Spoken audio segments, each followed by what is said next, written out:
Boom, we're live. So the truck show is pretty much winding down. Right now, in fact, if you get over here, it looks like everyone's getting out of the tractor pull. It's just a line of cars going and going for miles. So that's what we're dealing with. Pretty much, I was beat. I ended up taking like a 3-hour nap. The walking around is what's killing me, and everything. So we're just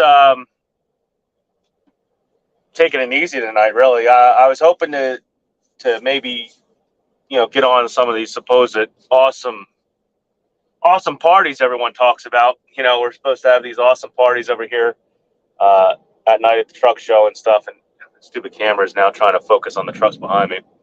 But it didn't really happen. Also, I guess there was supposed to be kind of like a convoy either happen today or tomorrow, and that didn't really happen either. Supposedly the guy that does, I guess gets everyone together and kind of like orchestrates. Man, that's really getting annoying. Really orchestrates the convoy that comes around the entire place. They're just not. They're not here, I guess, this year. So that kind of went by the wayside. Other than that, I guess I just figured I would sum it up real quick. I'm getting really annoyed by this camera right now.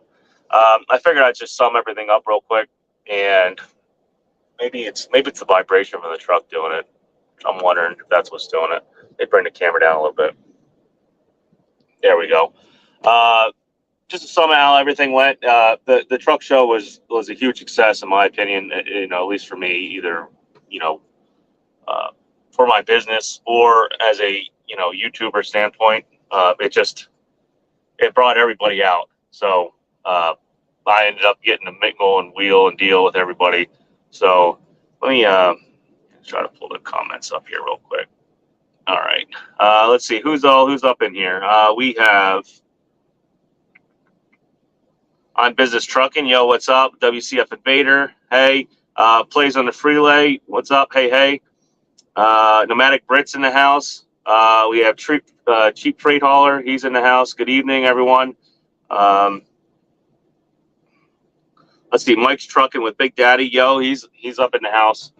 So we're just recapping Matt's, I guess, here. I was up earlier. I did a live, but it freaking went horrible.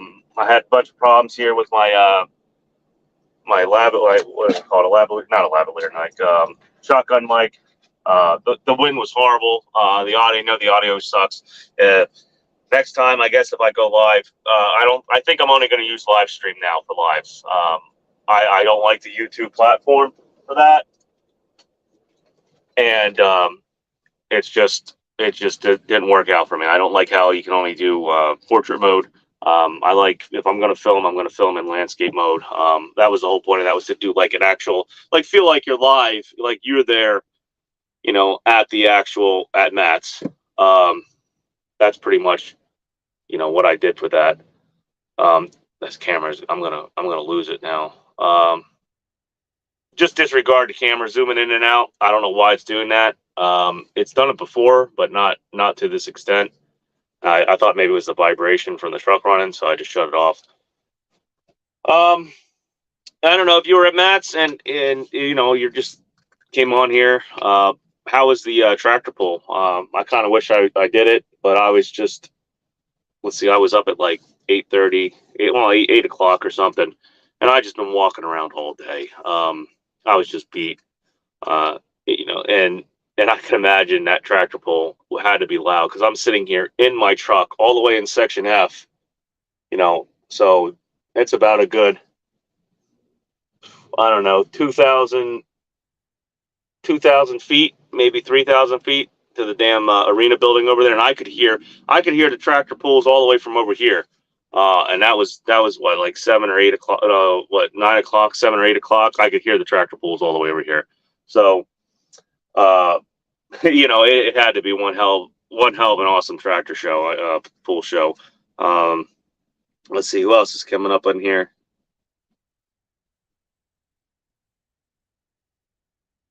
Nomadic Brit just threw up here. You know what? Let me go up into the chats here. Britt just showed up put up a comment. So what was people's opinion on the trucking industry and where is it going currently? Well, to be honest, if you look at Match, you would think it's the same old, except for, there were some electrification exhibits, mostly charging stations. That's all I was seeing was charging stations, and they were all from China, these charging stations, and they were all people presenting from China. A lot of the products I thought were kind of cool, but I simply just didn't go up because there was a language barrier. Like the one APU, I spoke with the guy, and he spoke pretty good English, and I understood him, so that was pretty good. That went pretty good. Well, but like a lot of the camera stuff, camera exhibits. There are a lot of like overseas vendors that were there, and they somehow did not bring anybody that spoke very good English. I'm trucking. Yeah, I'm busy trucking. Let's see. He said it needs to get better. Don't make no sense that the brokers accept you to haul the load at $1.70 a mile. That's ridiculous. And you're absolutely right. Especially, the big problem though there is primarily the loads have knocked down, and everyone is still getting paid or mostly doing dedicated direct customers and or working dedicated / direct with the brokers. They get the emails if the stuff never hits the board. And like the stuff that mostly everyone's seeing out here that's just working, like the JB Hunt 360s and the Ubers and all that stuff, they're just seeing the excess shit freight, to be honest with you, to be blunt. That's what you're getting. In fact, put it this way, I was walking around Mass today and I went by the JB Hunt booth and it was totally empty, deserted. Nobody over there, nobody talking to them. Hell, at least CH Robinson actually had people, coming up and bullshitting with them and talking. But JB Hunt was like a ghost town. Well, when you look at the loads and what they're paying, obviously, it is. And then you get into bidding wars. These guys are getting into bidding wars on these Fs and just bidding the freight down. So they're putting it up for $1.80, maybe $2 a mile. And there's actually guys bidding it down into like $1.70, $1.50 a mile that you're talking to. They're just that desperate. So, to be honest, there's no way to necessarily strong arm all these brokers. I actually, have spoke to a few brokers, and it's, the same BS that some of us are getting from the brokers that we think that they're strong arming us. They're getting it from their customer, which is the shipper. The shippers are also tightening their grip down too. Now, what I would really like to do, well, I don't do it anymore, but if I can, I'm going to see if I can get a manager, a shipping manager. All right, there's a certain company. I'm not going to name any names right now off the top because I don't think he's going to do it. But there's a shipping manager who, let's just say, they ship utility poles. Maybe I can get him on, and he'll explain what's expected with him when he goes to get a broker, what his bosses want and what his company wants. So you guys can kind of figure out that the severity of the situation, that this is a little more economics. Or the economy kind of side of it, than what we really think. That's the big problem. I don't think he's going to do it. I'll text him maybe tonight. Oh well, now it's the weekend. I'm not going to text him. I'll text him Monday and see if he'll come on and maybe do a video. But I don't know. Like I said, there's a lot of corporate BS going on with that. Whether or not if I actually got him on, because he is a freight. He's a manager. He's the one that decides, gets the loads and then dispatches them out to their trucks and also to brokers and independents like that. But from what I understood, now this was almost like what now, a year and a half, 2 years ago. What I understood is his boss has told him, get it out as cheap as possible. So it wasn't like he was just, giving it out to a broker for $4 a mile, and the broker was taking half of it. They were already telling him to tell the broker to put it out. This is what we're moving the load for. We're only moving it for like $2.80 a mile or something. and that's it. So now the broker had to take his cut, which would probably be about like maybe 50 cents, 40 cents out of that load.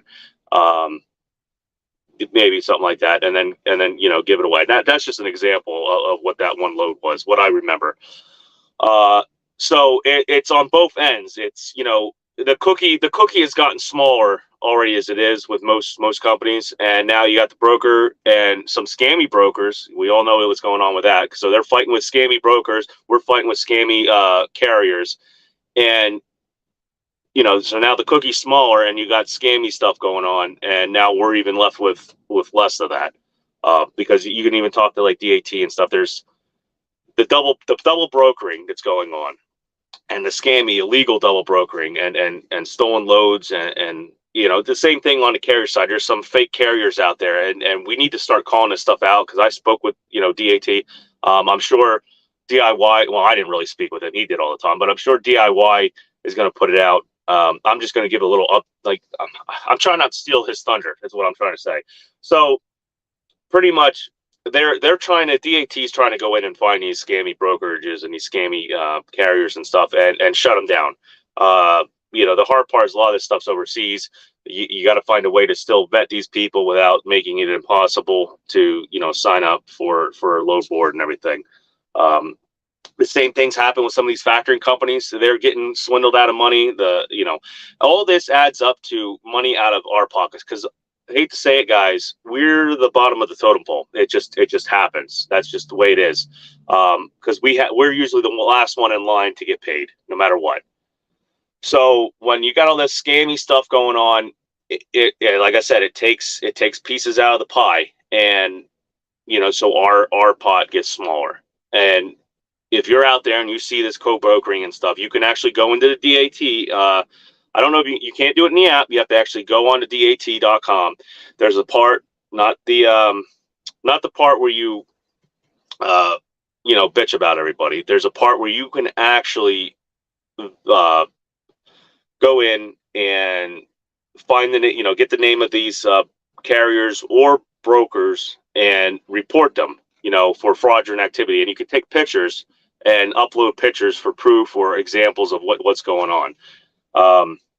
So, that's all I'm going to say on that. I'm going to let DAT, Adam, take care of that. He's probably already, he's going to have his laptop out. He's going to show you exactly where to go. But that's just going to be, a little bit of getting into that. Let me see. I'm getting tons of messages. Let me see here. T-Bone. I will eventually, probably around November. All right. T-Bone. Holy heck. Pneumatic Brit. We are starting to see contract prices starting to drop. Yes. And and like I said, it's more than just the spot market. It's going to start affecting everything. It's just a matter of time before I might even have to worry, to be honest with you, because guess what? Once all the big guys start fighting with each other, I'm probably gonna my rate might have to drop too. What we charge over here. I hope that doesn't come to that. I like what I'm getting paid right now. It makes me feel very safe and comfortable, and especially with this huge truck payment. But hey, I feel like I'm isolated, and hopefully it continues like that. But my days might be numbered too. They're already closing a few chicken plants trying to save money. Tyson perceives the economy getting worse and people buying less chicken. So if they see that, what do you think everyone else sees?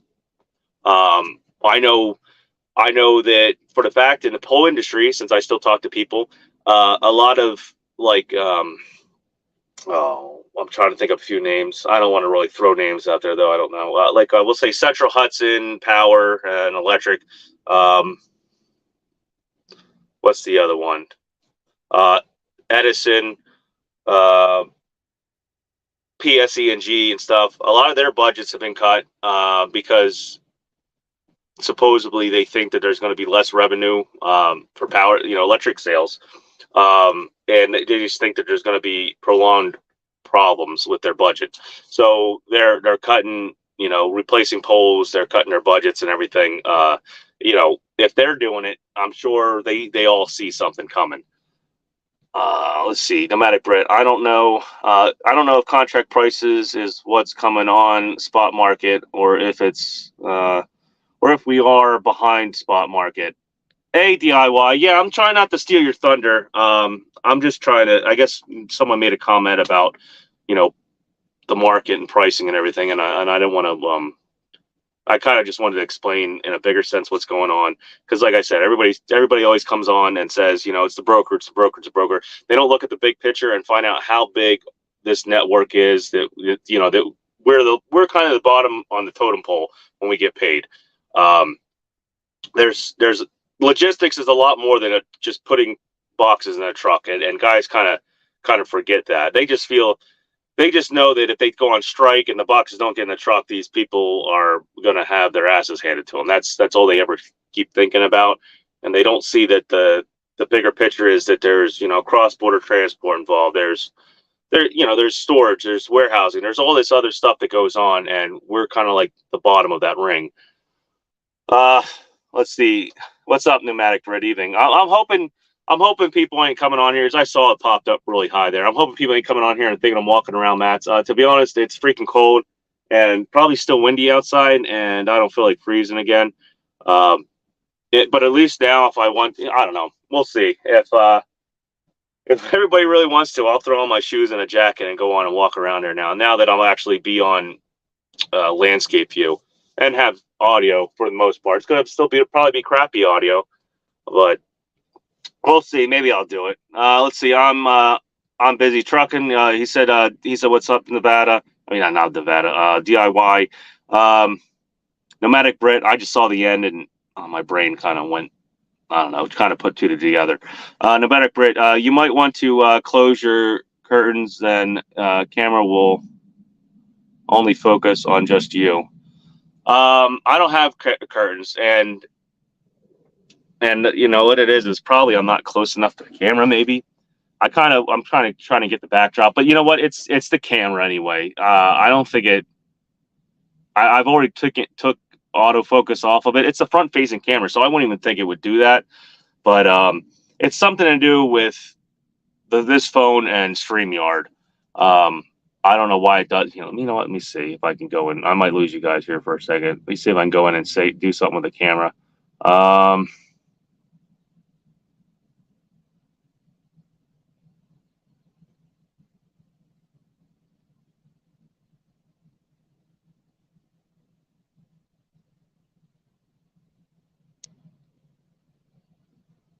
Let's see if that does anything.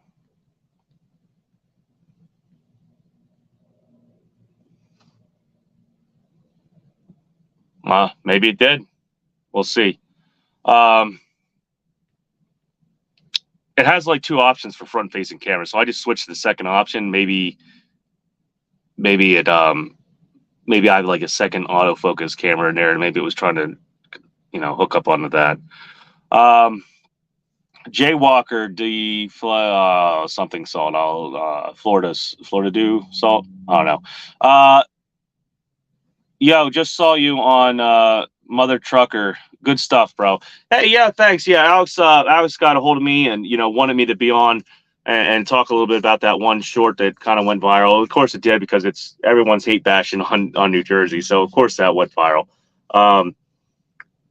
You know, like I said, if you ever get to meet Alex, his persona is the same in real life as it is on camera. He's super live, energy packed, willing to go out there and, you know, like that. He's willing to put his neck out for guys in the trucking industry. And you know, he kind of gets a little bit of hate once in a while, because he'll interview everybody. He'll interview both sides of the spectrum. Even though sometimes I even disagree with some of the guys he brings on, but at least he'll put it out there and let people decide what really goes on. And, you know, when you get to the size he is, and, you know, the amount of views and subscribers he has, you have to kind of play the middleman, the narrative. You can't really pick sides. You just gotta. He just tells it how it is. So one side thinks this and one side thinks that. It's kind of like what's happening with the media now, how the media's pick sides. Well, he's trying not to pick sides and be neutral on the whole subject. And I mean, he'll get in it because he's mostly on the trucker side, so sometimes it sways one way or another for the most part. But he really does a good job of getting out there and helping guys, and just talking, about how you can help yourself and the trucking community. What's up, Pigtail? How's it going on? Come on with it. There's a certain point where the rates get so low that it doesn't make sense to take all the risks in trucking. And you know what? That's true. There's a certain point it gets so low that it doesn't. And that's especially with the spot market. That's mostly going to be spot market, because I bet you if you were getting emails and stuff for most brokers, the rates aren't going to be that low. And if you have a dedicated customer, the rates won't be that low. But the problem is when it starts getting bad like this, and it shrinks smaller and smaller. Now you have a huge group of guys that are still out in their trucks and stuff. Probably not the guys here. Obviously, the guys here are making money. They're putting in their trucks. They're having a hell of a good time. I don't know about right now. I still haven't seen all these awesome parties that you end up seeing at the trailers and stuff. Maybe I'm just not getting a hold of that. It is kind of cold tonight. I know that. But so somebody's making money. These guys are making money. So, like I said, sometimes in trucking is about who you know, not necessarily about what you know, because we see these Chicago carriers and we know they don't know anybody, not know anybody, know anything, to be honest. But the companies are making money. Their employees might not be making money. Their owner operators might not be making money, but the companies are making money. And they know the right people and are unfortunately screwing sometimes the right people. And that's what's happening. And the problem is those people are the ones getting the loads that are paying well, and then backhauling with the $1.70 a mile or whatever freight. And we're just coming on the spot market and seeing that $1.70 mile freight, and that's all we got. We don't have that direct carrier, direct customer, or that hookup, that we get a direct email from the broker, because these brokers are emailing out, real legitimate rates still. But they're only saving it for their dedicated their dedicated carriers that they count on, that are always there, that are professional, that know what they're doing. So you're new. I'm not saying you, but in general, that most guys, when they sign on to a broker or something like that, put in a carrier packet, you're just some dude. Like I say, some dude. You're just some dude. And until somehow you go above and beyond, improve yourself, and get to actually talk to them on the phone for maybe 20 minutes or something, and get that hookup, like I said, you're just some dude. And that's really what's happening right now. The problem is, instead of 30,000 or 20,000 some dudes, there's 80,000 some dudes, and the economy's coming back. It's downgrading. I'm not going to say it's crashing or anything. I don't want to try to get political, because that's where it always goes. Even though I have my own views on everything, that might not be somebody else's views. And I'm starting to understand that you can't just go out there and just bash everything for the most part. So that being said, now is the time to focus on what you're doing and how to save money, and maybe go out there, get behind, go behind the curtain, per se, and find these dedicated customers. Do the legwork. You're already not moving or not wanting to move. Instead of me like driving out to Pittsburgh, maybe I should have just took my truck when I was doing flatbed and went to these smaller warehousing, warehouse places, warehouse developments, and just started knocking on doors and being like, hey, I live in the area. I can provide you with a flatbed all year round. This is a service I do. Hey, look, there's a load on there right now. Maybe perhaps this, see, I'm safe. I can tarp and everything, and talk to these smaller. It's the only thing you got to do. And what's the worst thing to say? No, get the hell out of here. So the problem though is, like, I know I'm saying it's easy to just go do, and most guys want results right away, and it's not going to happen like that. You might go a month without getting but if you score one customer that has multiple loads, and you can at least get those $1.70, $2 a mile backhauls back, you're set. And you know what? Worst comes to worst. Let's say you do score a direct customer and you get a hold of one of these brokers and they always have freight coming back to where you need to be.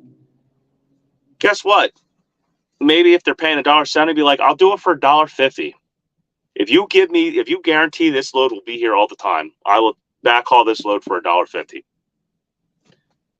It's just business. It's wheeling and dealing. It's just like how you make deals when you're, maybe paying for parts or something. Maybe they give you a discount because you're there all the time. If you have to, secure that load back, that backhaul.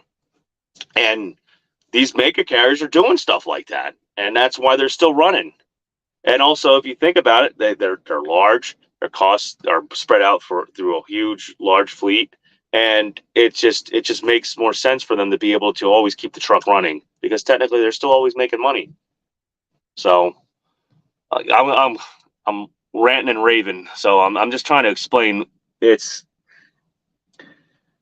Some of the guys that are complaining about the brokers and it's brokers, they're screwing everybody. Yeah, they're seeing the schemy, shitty brokers. Don't work with them. Why would you still continuously want to work with them if you already know they're a-holes? I just don't get it. T-Bone, that weird comment was responding to Brit. Okay. There's T-Bone, Nomadic Brit saying hi to Pigtail. Come on with it. You're somewhat isolated from the volatile, spot market. Yes. But I mean, if it does get worse enough, none of us really are. And like, if it goes back to the pre-pandemic BS, none of us are going to be isolated. And now there's even more trucks out here than there was pre-pandemic. So I don't, just prepare, maybe not buy that brand new Silverado, maybe not buy that new truck. Hypocrite here. But just prepare for the worst, but try to strive and push for the best. Like I said, you start trying to make these connections. What you're already not running, you're already sitting around doing nothing. You're already on the load board. So you get on at 8. I've done this because you're sitting there staring at the 18. You're on there from 8 o'clock to maybe 11 o'clock in the morning. You're already like, oh my, I'm not taking that load, calling this guy, waiting for them to call you back, and this and that and that and it. And it just gets so draining on you, emotionally and physically. Because you're just like, oh my God, I'm going to be stuck here. If this goes on for 2 or 3 days, I got truck payment, I got home bills, I got this and that, and it just gets at you. So if you're already losing out on that amount of time, why not go out and put the opportunity in your hands instead of somebody else's hands on a phone that's, hundreds of miles away? Go out there and, dress nice, dress professionally, maybe talk to the mirror a few times or talk to somebody professionally. Try to set up an idea how you want the conversation to go. And, come up and excuse me. I see that you guys haul this and this comes out, and they're here every day. Would you be, do you have any extra loads? Would you be maybe willing to set up a partnership? I'm in the area all the time. I go out this way. Maybe you got another customer that comes back, and you can tell them like, hey, and maybe if you do have another customer come back, think of the whole picture. Maybe the outbound load and inbound load back, or the backhaul. Average that rate up, and if you can give them a deal to make it sweeter for them to take a bite, because guess what? Eventually, stuff's going to change, and if it does change, and they're paying their other contractors more, and you're still making a little, you might be able to raise that price up a little bit next time. And they already know you. They already know the service you provide, and they may be more willing to pay for that good service. Let's see, Nomadic Brit. I'm lead to believe our van side is hurting on contract, but on tanker, so we are a bit better off than those guys. Nomadic Brit, I did an awesome. No, I wouldn't say awesome, but I got a awesome interview with a tanker manufacturer. You're gonna love this tank. Like it's sweet. It's got like pull out LED lights, to keep you from getting ran over by four-wheelers or anybody else, or to keep people out of your, offloading area or loading area. The light package on the back of the tanker is phenomenal. It's really cool. So eventually I'm gonna be able to edit all this and put that out there. I don't think Schneider would ever buy anything that cool. I don't know why they wouldn't, or at least buy a few just to be cool and, strum up some business and maybe some drivers for themselves. But yeah, it's really neat. So I'm whenever I get a chance, like I said, I probably got a good. I'm scared to even think about. I might actually have a full-time job editing this week or next week or the week after that or so on. Like I probably got a good, we'll say 10 hours of video to go through and edit. So it's gonna be a tough week for that. Let's see, Nomadic. Oh yeah, thanks, Nomadic. Yeah.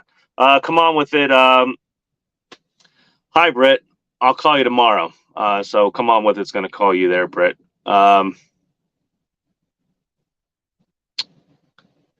You know what? Let me see. Grab the camera. I'll tell you right now what it was.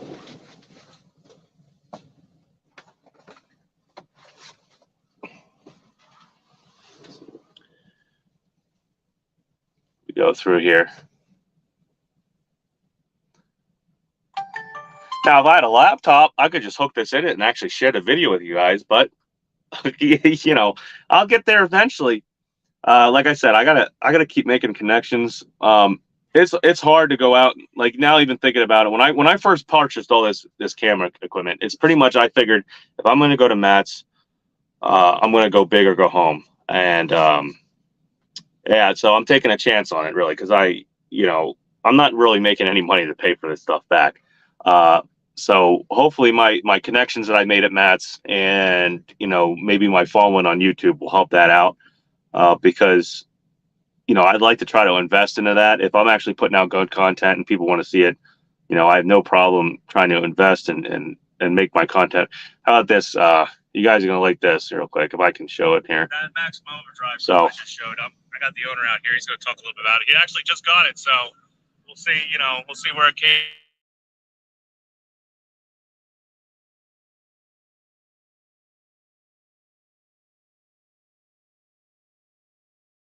What's your name? What we doing here? My name's Craig Clark, Pennsylvania. Really, we're from I don't get it. It was focusing. There we go. Tamaqua area. So I know exactly where you're at. Yep, we just like I said, we just acquired a truck here this weekend. So I thought that was pretty badass. Oh, here you go. That's probably a little bit better.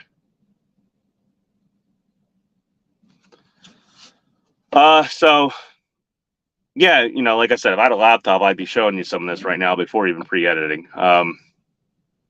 Let's see here. Let me see if I can go back over to this tanker trailer here.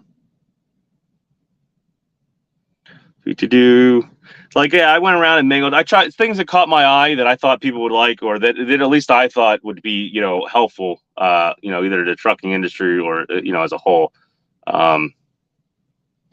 Oh man, I forgot how many people I actually did interviews with and tried to promote their stuff. Oh, here you go. So this is just a quick one of the side of the trailer. Besides the lights, it automatically shuts off your brakes. So once you lift this bar, it shuts off the brakes, so you cannot pull away from the loading dock. You cannot. Apparently, I got to keep it moving. So that bar shuts off the brakes, so you can't pull away from the loading dock and stuff and make oopsies. You put that bar down. Because I don't know if you can see the name on his shirt. If it would just focus for a little bit. Hook up a hose. And tell us a little bit about the cross. And here, let me see if I can see get the back of it. Oh, here you go. Strobe light on the outside.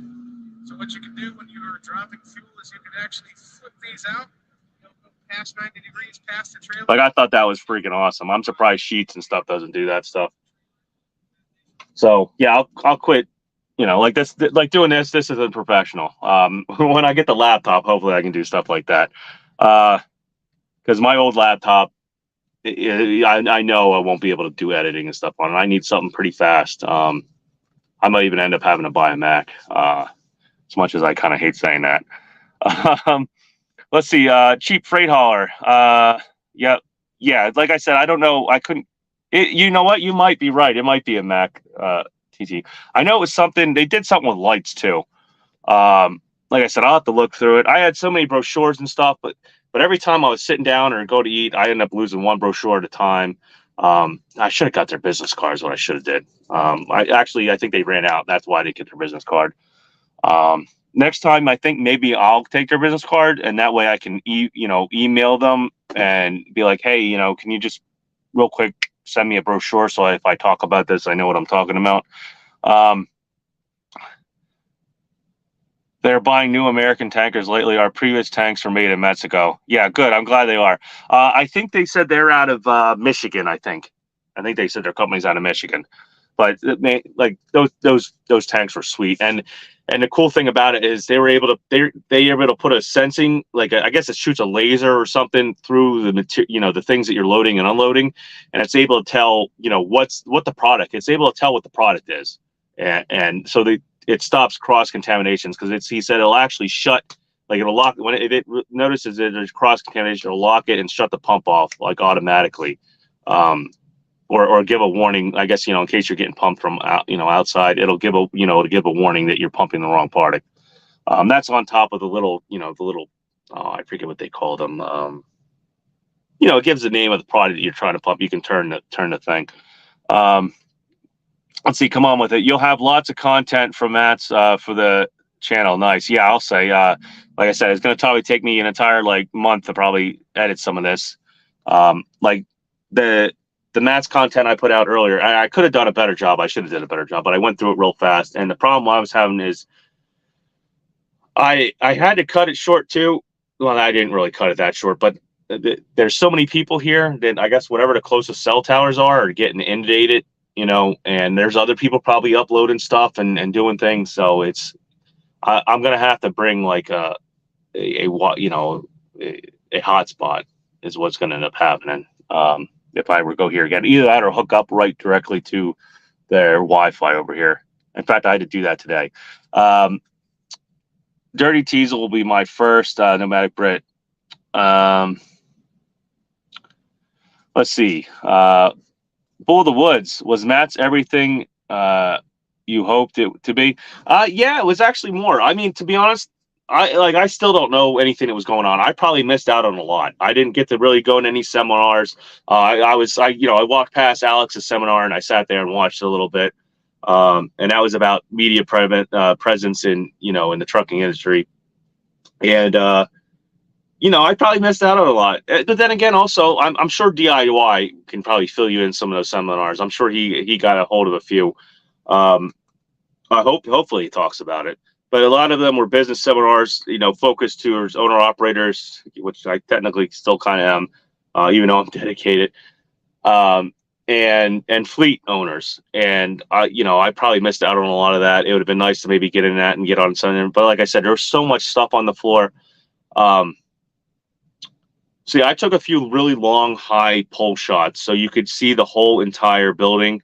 So you're gonna get the feel of how big this event is, like on a square footage kind of scale.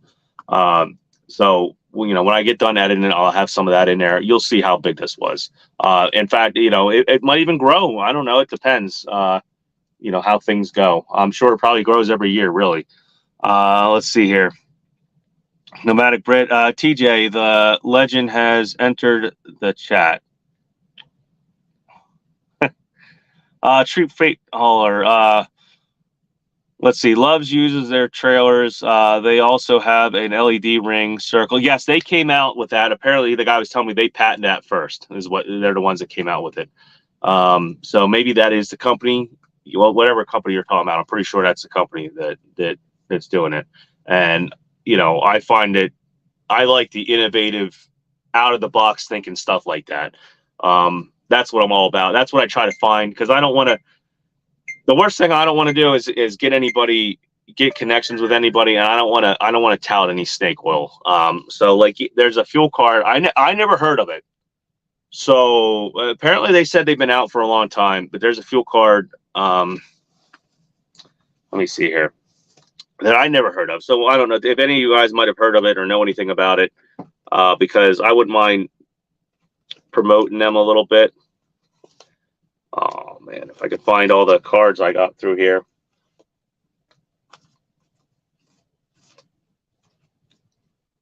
It's called Multi-Service Fuel Card, MS.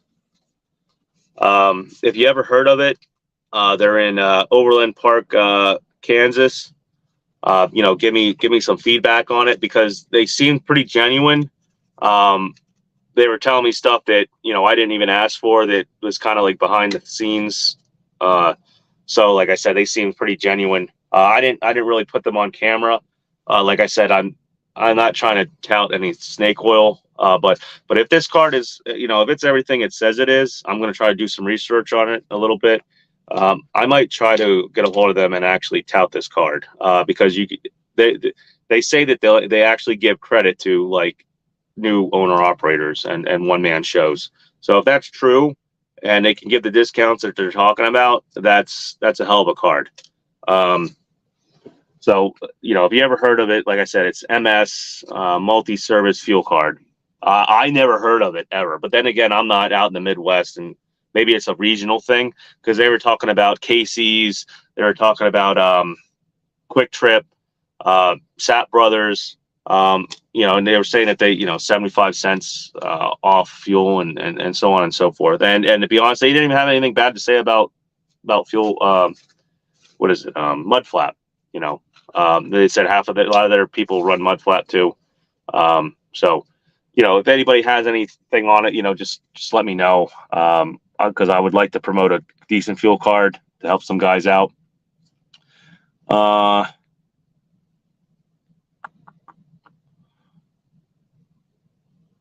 figured that's who he was talking to there, Bull of the Woods. I figured it was you. I think I've heard somebody call you TJ before. Let's see. Shannon Thomas Trucking. Good evening, Shannon. Pneumatic bread. Young Shannon. Yep. Yep. Nah, she's always hanging out in everyone's lives. Bull of the Woods. Sap Brothers always has discount fuel no matter the card. Yeah, they do. But like I said, so if anybody ever heard of them or know anything about them, I'd like to get some feedback on them, because they might become, maybe partnership up or something like that. Like I said, I told them that I really don't want to get involved in anything until I figure out the ins and outs of what they're offering and everything. I don't want to be like one of those snake oil salesmen for just random crap. Let's see, Shannon Thomas. Unfortunately, I arrived today at the show at 4 p.m., so it was over. It was probably pretty much cleaning up and everything by then. Did you at least get to see, some of the stuff or walk around a little bit? Let's see. I forgot Cheap Freight Hauler here. Cheap Freight Hauler. Curious as if they have any affiliation with either RTS. I tell you what, if they have affiliation with RTS, that's over. Because I never hear any good thing about RTS. And it's not that I don't ever, the good stuff I do hear is very well scripted, I guess. So I'll have to see like that. So if they're part of RTS, I don't think it's going to work out then.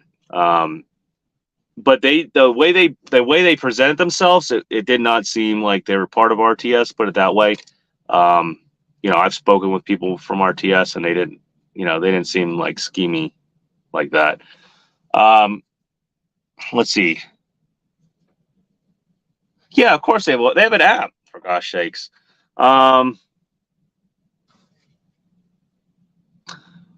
Multiservicefuelcard.com. Let's see. It says generous credit lines, premium customer service. Apparently, when you call, because I said, hey, so what's your call center go to? I said, does it go to overseas? The call center is right here in the United States. It goes to they have someone in there. Fuel management solutions, customized programs, and fuel discounts. So I would have to say business cards are probably the best thing to have at Matt's, because I had people giving me these giant brochures, and I'm like, dude, like, where am I going to hold all this stuff? I said, it's different if you know how wives, like everyone brought their wife, they all bring, like, they get all those free bags and they load them up with a bunch of free shit. And, you know, it was just me and all my camera equipment. And the first thing I realized is I needed a better backpack. I mean, I could have brought the big backpack that I got with the drone and everything in it. But I wanted something small just to hold a few cameras real quick, and it was just killing my show. I needed to get like something with like a bigger strap. So if I ever do something like this, I can walk around with a backpack. But then again, if you have a backpack and, you know, $1,500 of cameras in it, and you start bullshitting with like Alex or something, and you put it down and you turn around and it's gone, that's another fact. You know, so that kind of worried me a little bit too. So I had this stuff in my jacket. I wore cargo pants the one day when we got hit with all that rain though. I had my pockets full of all kinds of stuff. So yeah, but like I said, they seemed pretty genuine. There's another little neat thing on Max View. It's like it's kind of like a backwards spot mirror in case you don't want spot mirrors on the front of your truck. It's kind of a little aerodynamic. You know, there are camera systems out there, but this is just, you know, like caveman, you know, bulletproof, you know, system. Like here, I'll just show you the card. It like, you know, it actually faces your mirror, so you can look at the mirror and see forward. Let's see what else. Who else did I go through here? I gotta look up this company because it does. I forget what this company was for. Out of Ontario. Well, he just got his name, Alex Stan, on it. I'm trying to think what he was for. Let's see, who else did I meet there? Oh, I did a DPF. It's a mobile DPF cleaning. They come to you. I thought that was pretty cool. They come to you. They'll take everything off. They have extra bolts and stuff on it for the DPF, and I guess, you know, they carry a bunch of what the hell is it called? The clamps that hold the DPFs on and everything. They carry all that stuff with them, and they'll come right out to you. I thought that's great for like independent shops, or maybe an owner operator that wants his DPF cleaned on the weekend. He said that there are franchisees that they have that work weekends that'll come out. So on the weekend they'll come out, they'll clean your DPF, they'll put it all back together and everything, do a regen, and you know, uptime. You know. They also do, like, you know, heavy equipment and things like that. He's also part of a really, really great charity. I think I have his card. I guess I didn't pull it out. Maybe I have it somewhere else. Like, I even have some YouTubers stuff. If you ever check out, if you like cool, like huge oversized stuff, RGN, you know, the big 7 to 8 axle, you know, jobs. Check out Trucker 2 Chains. I met him. He was a pretty cool dude. You know, his wife ended up coming up to me, gave me his card, and I was like, what's this all about? Because I didn't think YouTubers give out cards and stuff like that. I thought that was pretty neat. So, you know, I kind of got a connection with him. He's a pretty cool dude. He puts out some serious content. Okay, so this the company's called Race to Recover USA. No, Race to Recover is the charity. I mean, it's a let's see here. It says giving back to those who have given so much. Recarry the veteran choice. So it's a veteran charity. It says R2R. Their website's www.racetorecoveryusa.com. So I thought that was pretty neat. I wouldn't mind being a part of that. You know, I'm 100%, you know, into helping veterans. I think we should all do a lot more. In fact, if I ever could, I would love to set up like a private thing to, you know, give out free housing or something to veterans. It's like now, just even in my head thinking about it, I'm already like cheering up, thinking about some of the bullshit they go through and what they sacrifice for this country, and how we just brush them to the wayside. yeah, like I said, I don't want to. I'm not going to get political. I'll stop, calm down. Let's see here.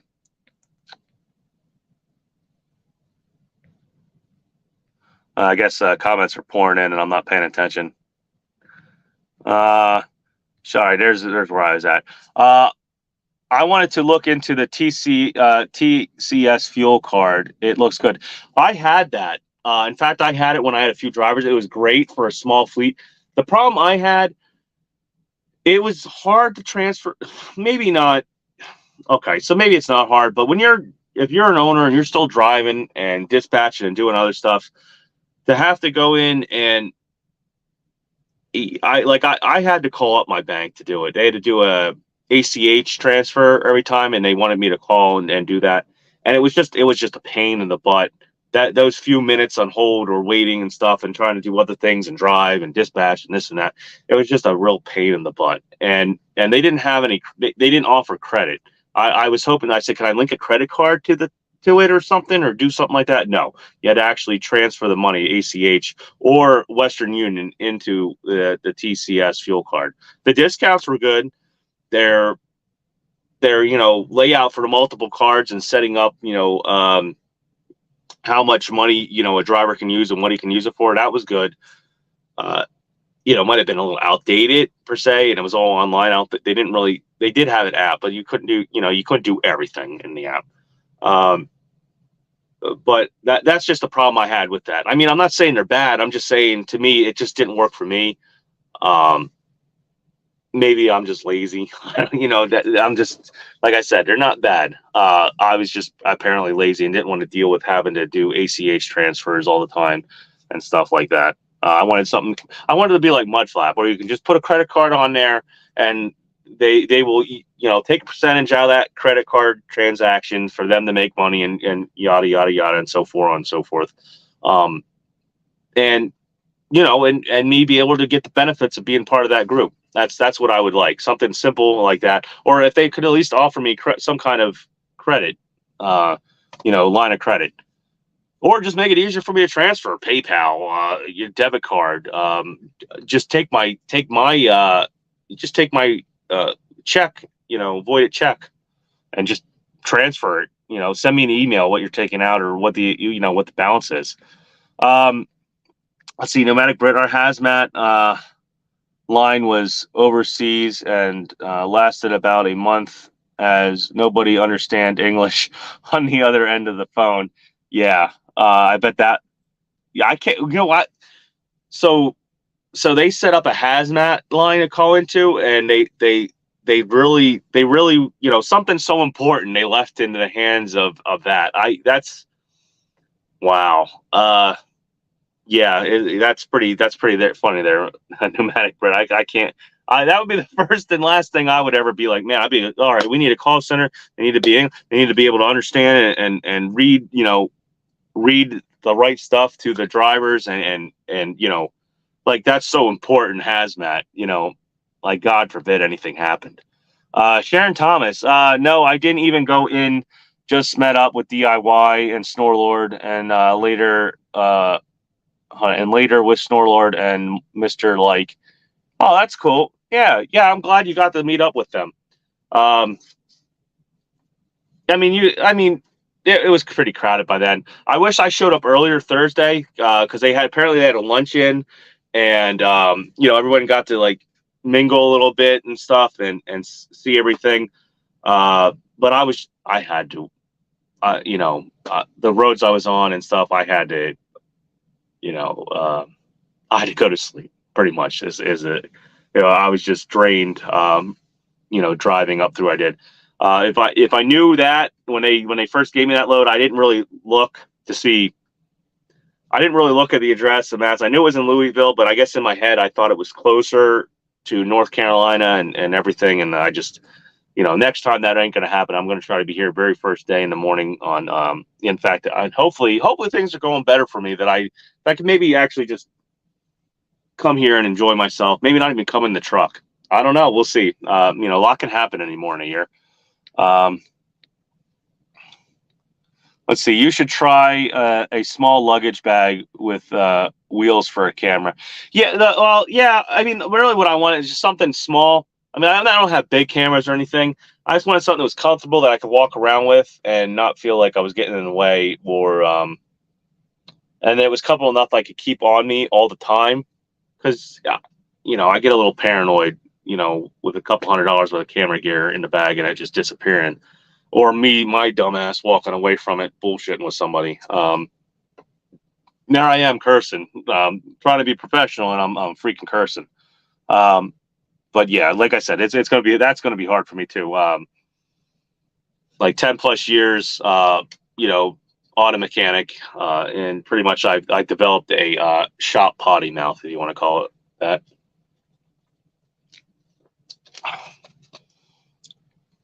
Let's see. I'll make you uncomfortable.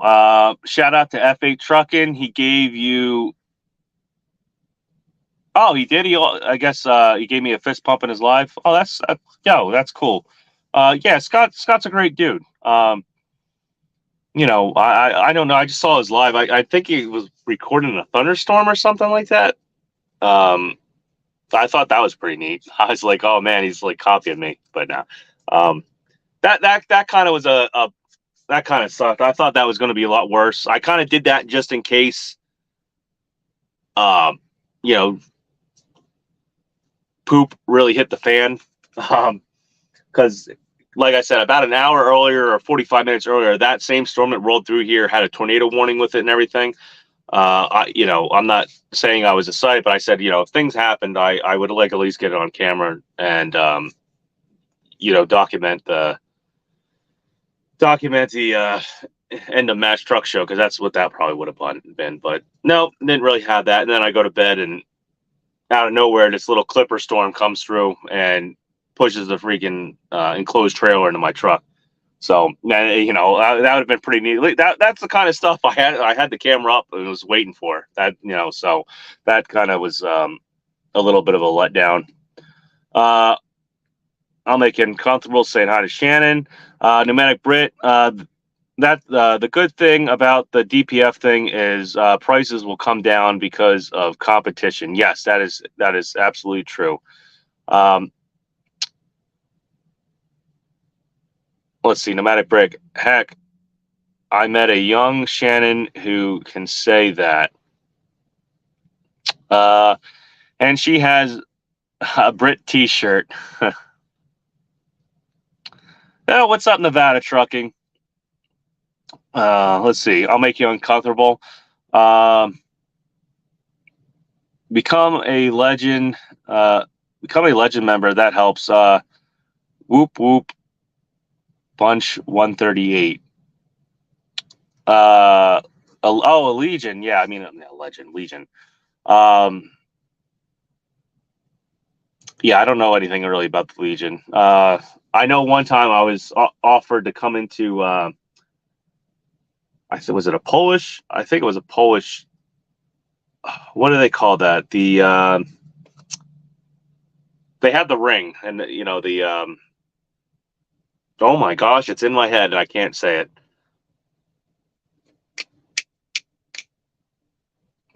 Freemasons. Yeah, I had a chance to join them, and I didn't really, because they kind of wanted me to actually like do stuff. And when you're doing stuff like this, you're not going to become a Freemason. Let's see, Nomadic Brit saying hi to Kyle. All right, that's Nevada's name. So, I'll make you uncomfortable. Get Google glasses always on your face. What, they can film? Google glasses? I didn't know that. Actually, I haven't heard anything. I remember Google glasses were like the thing back in mid 2000s, like 2015, 16 or something. Everyone was talking about them, and they just like fizzled out. I'll make you uncomfortable. What happened to your truck? So if you see here, so you see that enclosed trailer over there? Whoop. That enclosed trailer. It's over on the side there. So I was parked behind that, and it's not chalked or anything. And I guess when I was when I went to bed after I thought the storm was over, which it looked like on radar it was over, except for some little dinky clipper thing. It didn't look like it was anything to worry about. Came through the trailer, all it's just sitting on a little pipe, in front of it. The trailer came in, hit that trailer, and just pushed it right in the front of the truck. Luckily, I was parked kind of close to it, so I guess it didn't really get any velocity to it, or momentum. And it dented a little bit of the trailer in the back, but it didn't really do nothing. It hit the bumper, so the bumper took it and didn't do nothing to the bumper. I don't know. I'll find out if, like, the chrome starts falling off the bumper here in a few months or some crap. But I don't see any damage. So that was pretty. Yeah, and I was sleeping, so that live that I went live was kind of not kid friendly, put it that way. I don't even really know why I wanted to go. I was just amazed, to put it that way. That's why I went live. I was like, seriously, this is what happened. And I actually thought I was going to get out and see damage. If I had that radar thing on the front of the truck, like the legitimate one, it probably would have busted that. I'm about 100% sure I would have took that thing out. But luckily I came out unscathed, like I said, until I find the chrome start ripping off the bumper here in a few months because of it. Pneumatic Brit, young sir, how are things going for you in general? You mean me, or are you talking to somebody else? Me in general, things are going good. I mean, they could always be better. Like money could just drop down, out of the sky or something on me. That would probably help me out. But for the most part, things are going good. Until something comes up.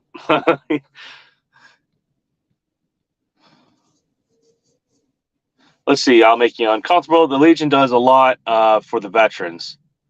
Okay. Oh, you're talking. Okay, I know what you mean now by Legion. See, I'm thinking of something else. No, I know exactly what you're talking about. Yeah, I used to actually. Now thinking about it, I used to actually hang out with somebody, and we used to go and drink in one. I don't know why I didn't put two to two together. Oh God, I feel like an idiot. Not even. It's just been so long. I think the last time to be honest, I think the last time I drank in a Legion, I think I was actually under 21. So, yeah, that's why I didn't put two together. But yeah, no, I know exactly what you mean. And like things like that should be promoted more. Like even if they didn't go into combat necessarily, they still could have. They still devoted their time and put up with that.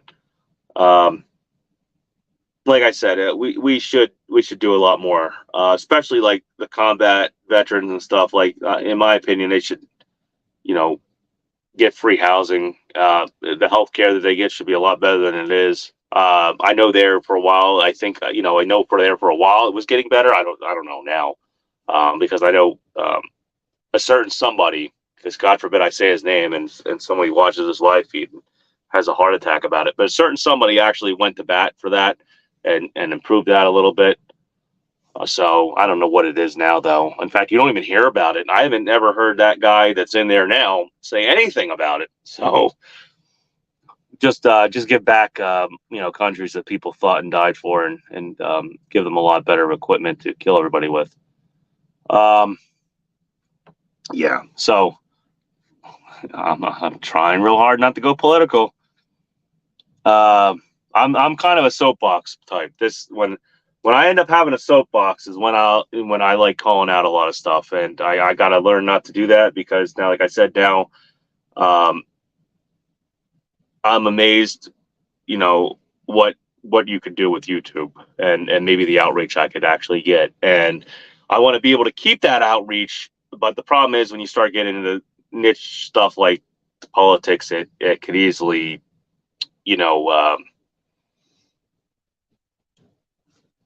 morph people's opinions on you, I guess I should say. Let's see, Jay Walker, De Florida, and Salt. Yes, Rebound records.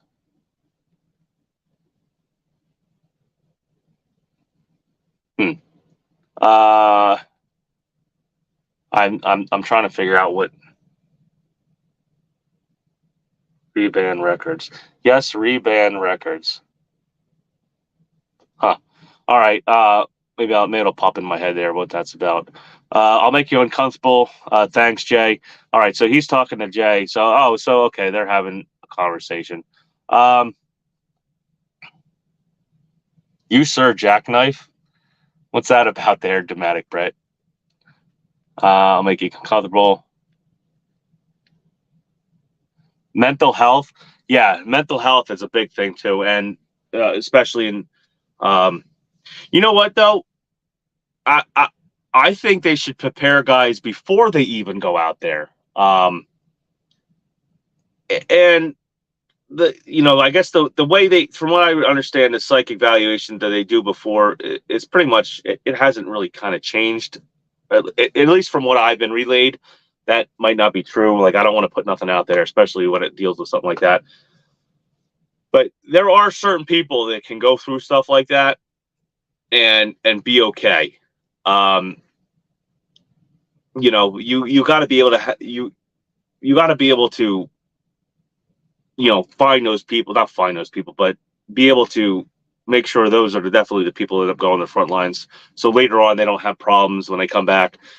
Because there are plenty of veterans I know that have seen some really, really bad shit, and it's nothing to them. Like, they were prepared for it, per se.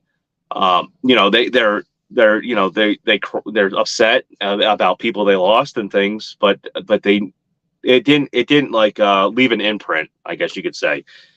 And I think maybe they should start doing a little more of that before just letting anybody just jump on and the long-term effects, because that affects them for the rest of their lives.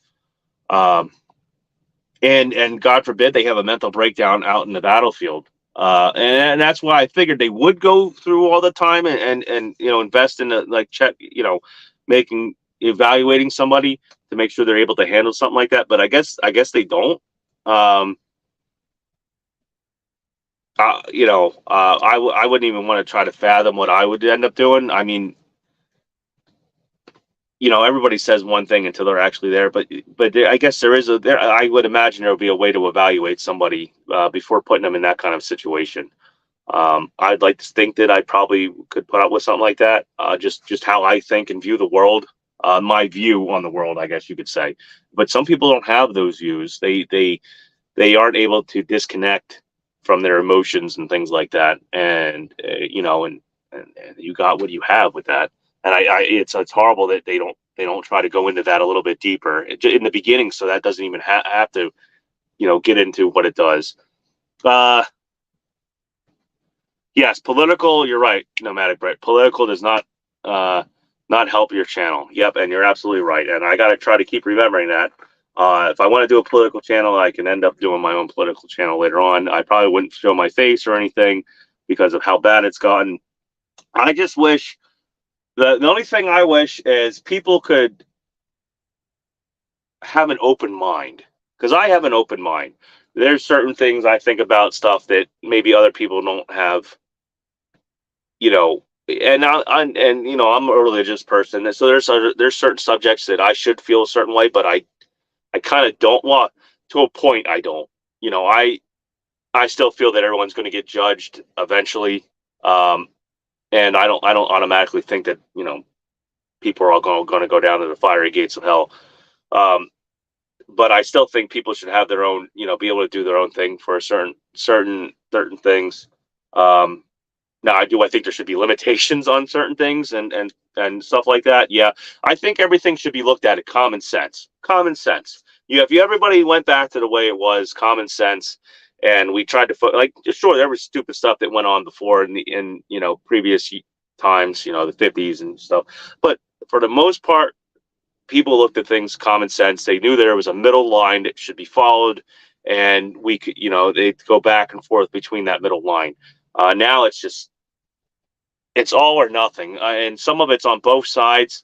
But one side obviously at least has a little more brain capacity. And able to see farther than trees, I guess you could say. So I'll just leave it at that. Yep. Politics will break a relationship. You are absolutely right, and that's what I got to try to not do anymore. And for the most part, I don't really get into it. Like I don't start saying people's names or doing anything like that. And that's I'm just going to try to keep on the straight and narrow. The thing though is, like I said, I kind of feel that things are getting pretty.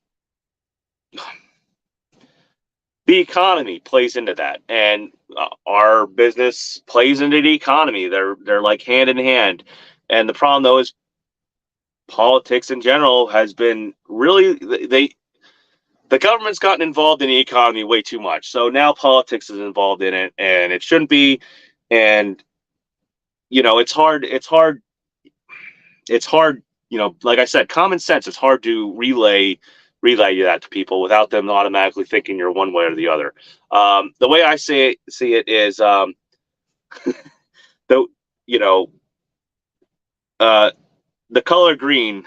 The dollar is about the only color I could care less about, and and money has no hate towards anybody. You're either making it or you're not. So that's how I feel about that. And the problem though is when you get political, people start thinking different ways about people, and yeah, I'll leave it at that. WCF Invader. I'm considering starting a YouTube channel where political views are supported. What do you think of the channel name Libertarian Trucker? Sure, why not? Just do it. But I would be hard pressed to actually put my face out there. Like maybe I would have a caricature of myself or something. Just because of how bad it is out there anymore with that stuff. And as long as you talk like no nonsense and didn't get like super controversial, I wouldn't see you would have a problem. Like,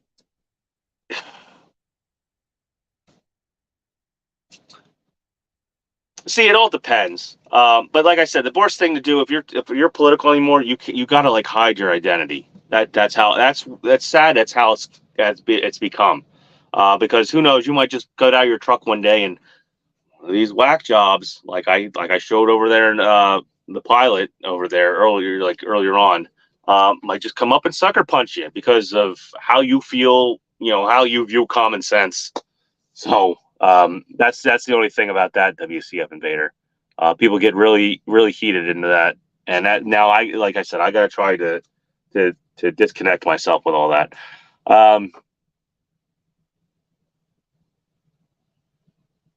You were asking, did I mean you, sir? I was saying yes, sir. Okay, all right.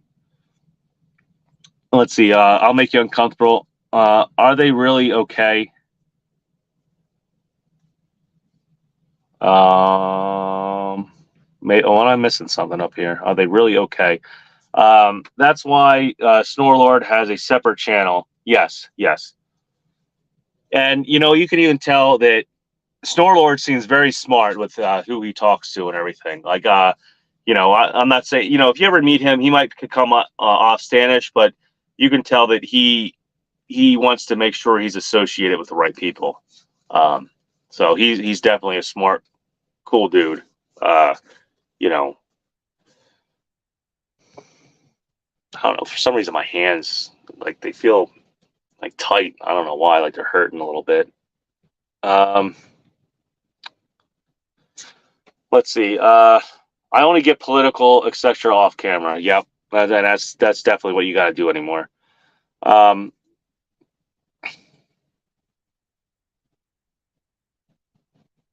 If they break down in the field, that'll get them killed. Yes, exactly. And that's why I said they should probably get more involved maybe before it even gets to that point, like in the beginning, and not try to pick up the pieces afterwards.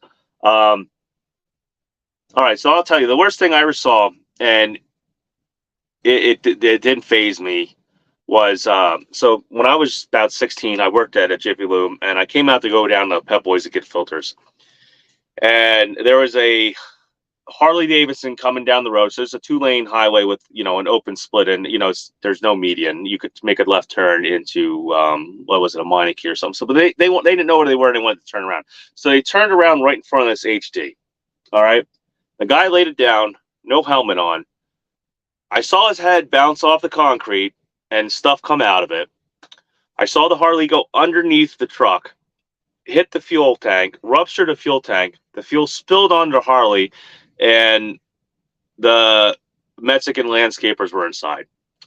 I watched the fuel burst into flames. Somehow immediately came in. I don't know how it immediately came up into a cab almost. I guess I think they were piled in there and they had stuff in there, so they had to push it out of the way and get out. And when they got out, they jumped out into the gasoline that was on the ground, and they were on fire. And the smell and them running over to the little they had a like, it wasn't a retention basin, it was a drainage dish. Some of them ran over to the drainage ditch. The other one was running towards my car. I know he probably couldn't see, and I was like, "Oh my God, what happens? He tries to open the door, or do something," and I'm, guy's on fire. I don't know what to do. But yeah, so like I'll remember that and the smell for the rest of my life. And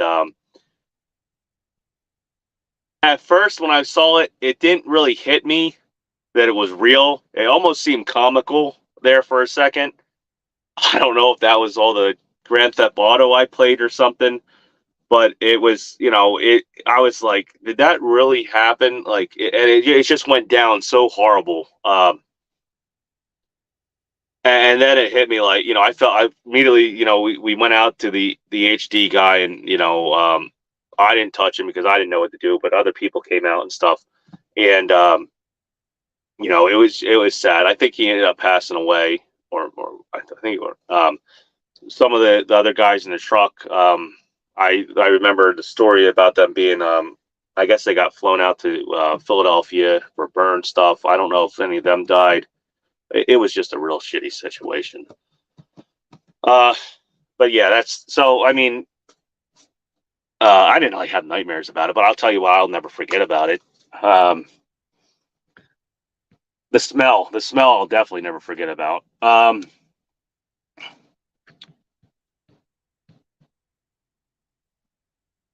I'll make you uncomfortable. We know your voice. Oh, well, yeah, you don't have to worry about us, though. I'll make you uncomfortable. He just has to worry about the other whack jobs out there. WCF Invader.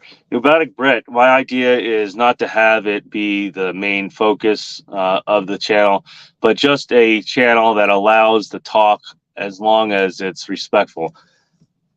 Yeah, but like I said, you're still gonna have to worry about people. I mean, it depends. If you're lucky enough, I guess if you don't expect to get big enough, you're not gonna have to worry about that. But like, let's say, I'll just put out a random. I'm not gonna put his name out. We'll just say like Just Trucking or any of them. Let's say they said something around those lines, because I can tell you what, they never say anything. Sammy sometimes has talked a little bit about it, but not like in depth, just made remarks. But when you get that big and you have that big of a following, there's always somebody that is going to freak out or whatever. We got somebody coming in here.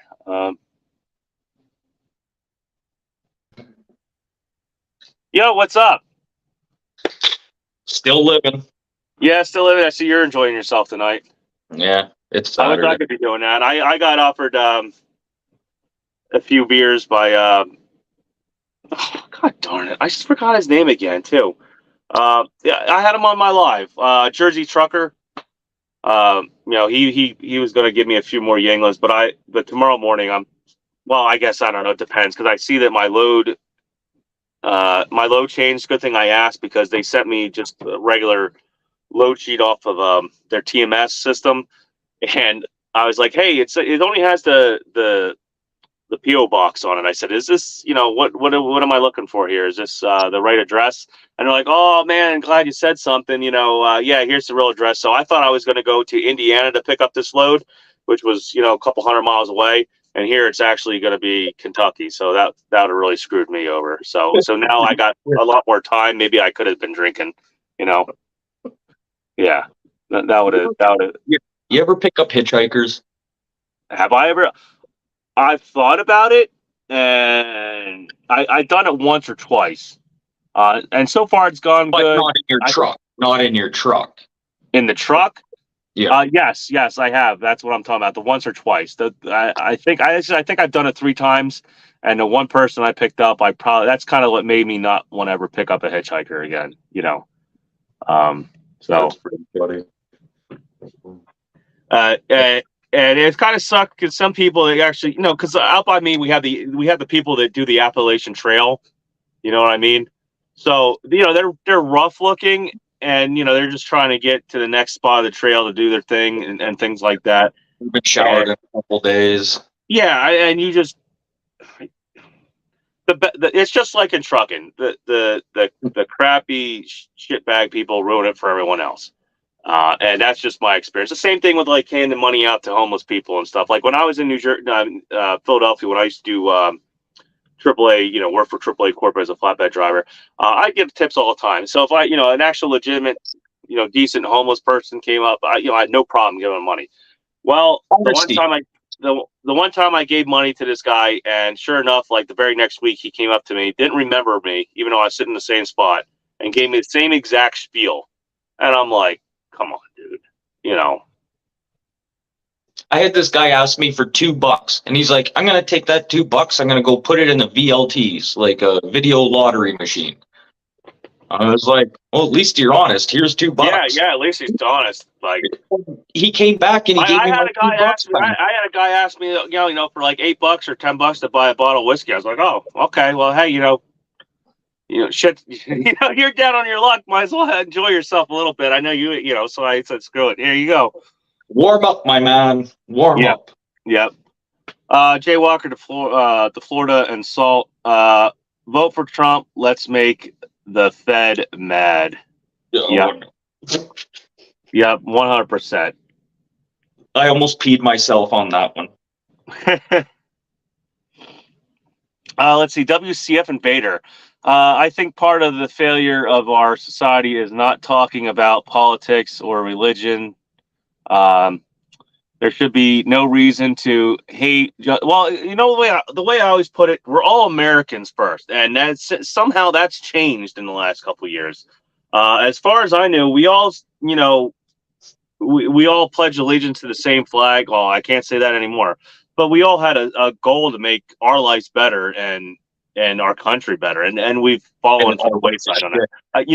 I'll tell you here, it's not going to be a political thing. It's just going to be like a quick rant. So it's going to be like a little rant, a little bit. But so like you go on YouTube and you start watching some of these lives, because I got into that a little bit because I was looking for trucker lives just to see what people are talking about and everything.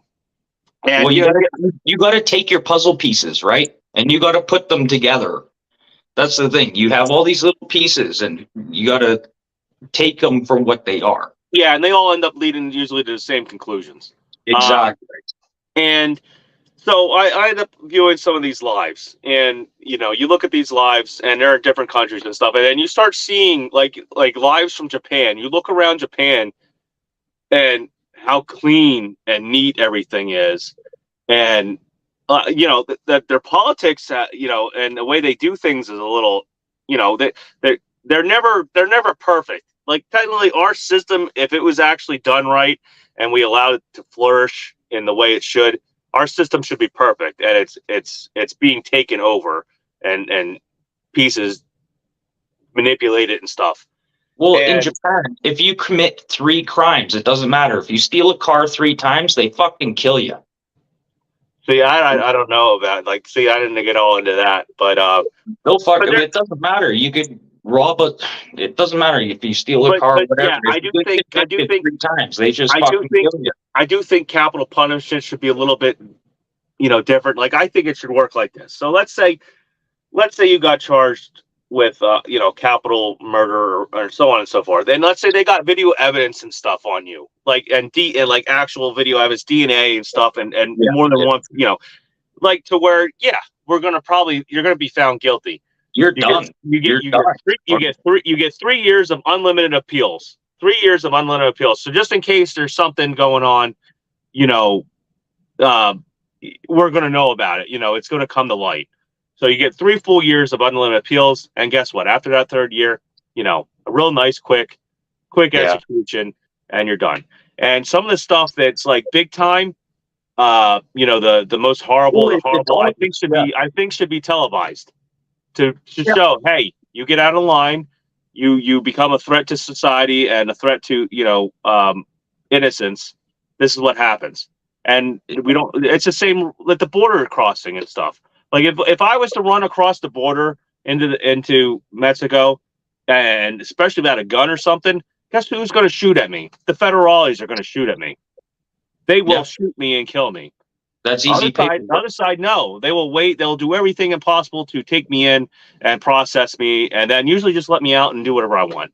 You know what I mean? Even Canada, I've been seeing that Canada is on the northern border of the U.S. because people are coming over into Canada. Canada is controlling their border better than we are. Yeah, And that's an oxymoron. You would think Canada. It's funny both ways too. There's people going from Canada to the U.S. and then U.S. to Yep. Canada. Yeah, and you can't have that. There's reason there's laws there, and there's reason there's punishment to things, and that's the same way. People are not scared of cops anymore. They think they can pull out a camera and pretty much still get away with anything. And what I said, there is two sides of that. When I watch these videos where these cops pull over, like they'll pull over me. All right, so nothing comes up. I have a carrying permit and stuff. Okay, look at me. I'm driving a pickup truck. I'm just some Joe, and the cop starts giving me attitude and then starts treating me like I'm the bad guy. Yeah, you're the bad guy. I get the same thing. You know what I mean? I'm not saying they do, but I'm just giving an example of what I've seen on YouTube and some of these videos. Like they'll pull over little old ladies and stuff and give them attitude. But how about the Marine? Was it the Marine? He actually was in uniform. Oh, and they pepper sprayed him. Yeah. Yeah. Like maced stuff him. like oh my gosh, they're treating. He didn't do anything wrong. They're shaking us down, and instead of shaking down what needs to be shaken down, because it's easier for them to go after us to pay their paychecks than it is to and things have made it that way. I may keep going through these comments. I don't want to leave everybody hanging.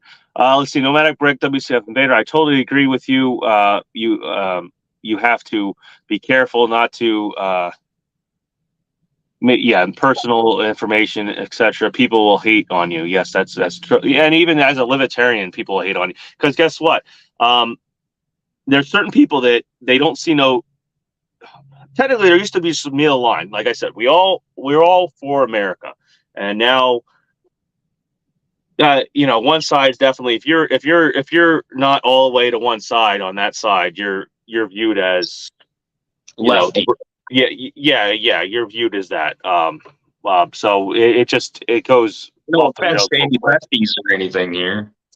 Well, the big problem though is I've made some connections. So like I said, I'm not trying to we're not going to go try to get too much into politics, actual say names and stuff like that. So I don't want to screw up any of the connections I made pretty much today. Put it that way. Let's see. I'll make you uncomfortable. I peed myself a little bit. Jay Walker, please stop. That was that comment he said earlier about vote for Trump. Yeah. I almost pissed myself laughing. Nomadic Prit, I agree completely. Thank you for your suggestions. That's from WCF Invader. The wind is strong tonight. Yes, and it got cold real quick. I turned the truck off, and now I got my socks on, and my feet are almost freezing on the damn floor. The weather definitely changed. It sucks because the first day here was great. The weather was like 68 degrees. It was freaking awesome. Pneumatic Brit, Snorlord is a good guy. Yes, he is, and he's definitely got a good head on his shoulders. He knows what's up. Cheap freight hauler. How many miles do you have on your truck now? On this one, I think it's like 22,000. It's still a baby. Yeah, it's still a baby. Pneumatic Bread. He said goodnight. The only problem is I'm starting to have a little bit of injector issues, and I got to talk to a pack car engineer, and I think pack car used to have this problem. Let me see if I can look it up on my phone here because I'm actually hooked up to my hotspot, at least until I run out of the data. But Have you looked into that Starlink for semis? There's like It's so yeah, but it's so hard to get a hold of Starlink still. It's so backordered and took me everything. 2 months. I had the device for 2 months before I could even have it set up. Yeah. And then now it's on sale. Now they're selling it for like $360 some. I fucking paid like almost $800 for it. Fuck. Oh jeez. But it's fucking good, man. Yeah, it It's works. fucking good. Like, I can't deny it. It's as good as fucking fiber optic. That good. I can't complain. I can use my cell phone and see where all the satellites, they dump like 144 fucking satellites all at once. Every launch, man. Like, you should see what it looks like up there. Holy fuck. I forget. Sometimes on a clear day, you can see them lined up across the lined sky. up. Yeah, because they take because it's like rakes a ring almost. Man, it's crazy. And my satellite dish faces north, not south. Yeah. Oh, yours faces north? Mm-hmm. They're all north. They're in that fucking northern equator there. Yeah. So I tried to look up what they call it. I think it was something with an H, if I remember correctly. But there's something in the fuel that if it gets really hot, it turns into like little carbon particles, and it builds up in the injector and pretty much starts scraping up the injectors and stuff like that. So it's not bad fuel though. It's something that's in the fuel, because they said it's only really happening in the northern states and Canada and stuff. So it's probably something to do with something that they probably put in the fuel additive to do it. It probably, when it gets hot, because now these engines, they've always been directed, but the way they're done now, the injectors get a lot of heat, and the fuel in there. I think it's when you turn it off. When you turn the truck off, the fuel inside there gets hot, and it turns the fuel molecules or whatever's in the fuel, it starts turning into like a carbon or something. Like I said, Right. I remember what it was because I think PACCAR had this problem before with a previous engine. I think when they first came out with when I think they first came out with the PACCARs, they had this problem, and now they have it again. Yeah, because northern trucks, what they do, I'm pretty sure, don't quote me on this, but I think they just put kerosene for winter diesel. It's just kerosene. Maybe, but who knows now? They had all kinds of stuff. You could smell it, man. Like, today, for the first time, this guy fucking rolled coal on us, and I was like, you know what though? I find that hard to believe because I remember. Yeah, but I don't know. I wonder if well, I guess injectors aren't the way they used to be. The engines aren't set up the same way. But I remember using kerosene to clean injectors and stuff. A lot of times when I would do, when I would change the fuel filters out and stuff, I had a 5-gallon jug of kerosene. I would pour kerosene in it, and fill the filters up with kerosene and start it up, It works. Yeah. That's a good way of starting it, man. Besides ether. But I like ether more than kerosene. Well, no, I mean, this is when the filters, when I emptied out the filter, change them and stuff. It wasn't, I tried to start it, but yeah, that thing too. That's funny that I saw live that apparently I'm going to stop being part of, because now that I found out what the live was for, and it's a kind of drama. But I was on a live a little bit earlier, and a couple days ago, and they were talking about ether and stuff, and how it could damage an engine, and it damages your brain. Yeah, I mean it can. It's one of those things where 9 times out of 10 it won't. But if you end up being having something already wrong with the engine, and the 10th time, yeah, and you get to be the one to have the problems with it. You're right. There you go. I think that's what it was. It's an A. Asphaltene, cheap freight hauler got it. I'll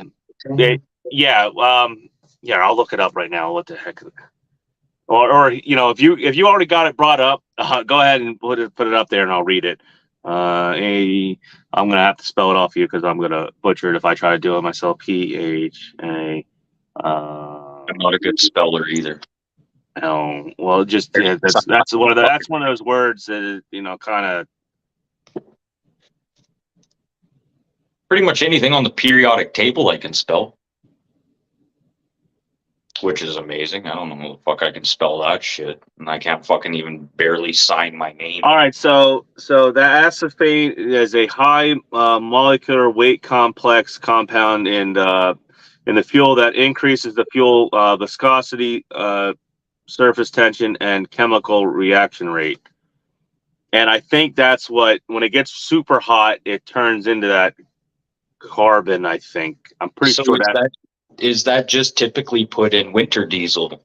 Sorry, I don't know who said that, but that's a question for him. Is that typically put in winter fuel to keep the, like when you said viscosity, so you want to thin it so it doesn't gel up on you? Like we have this stuff up here called 911. Do you know what 911 is? Yeah, we have all that too. You have that shit too? Okay. Yeah.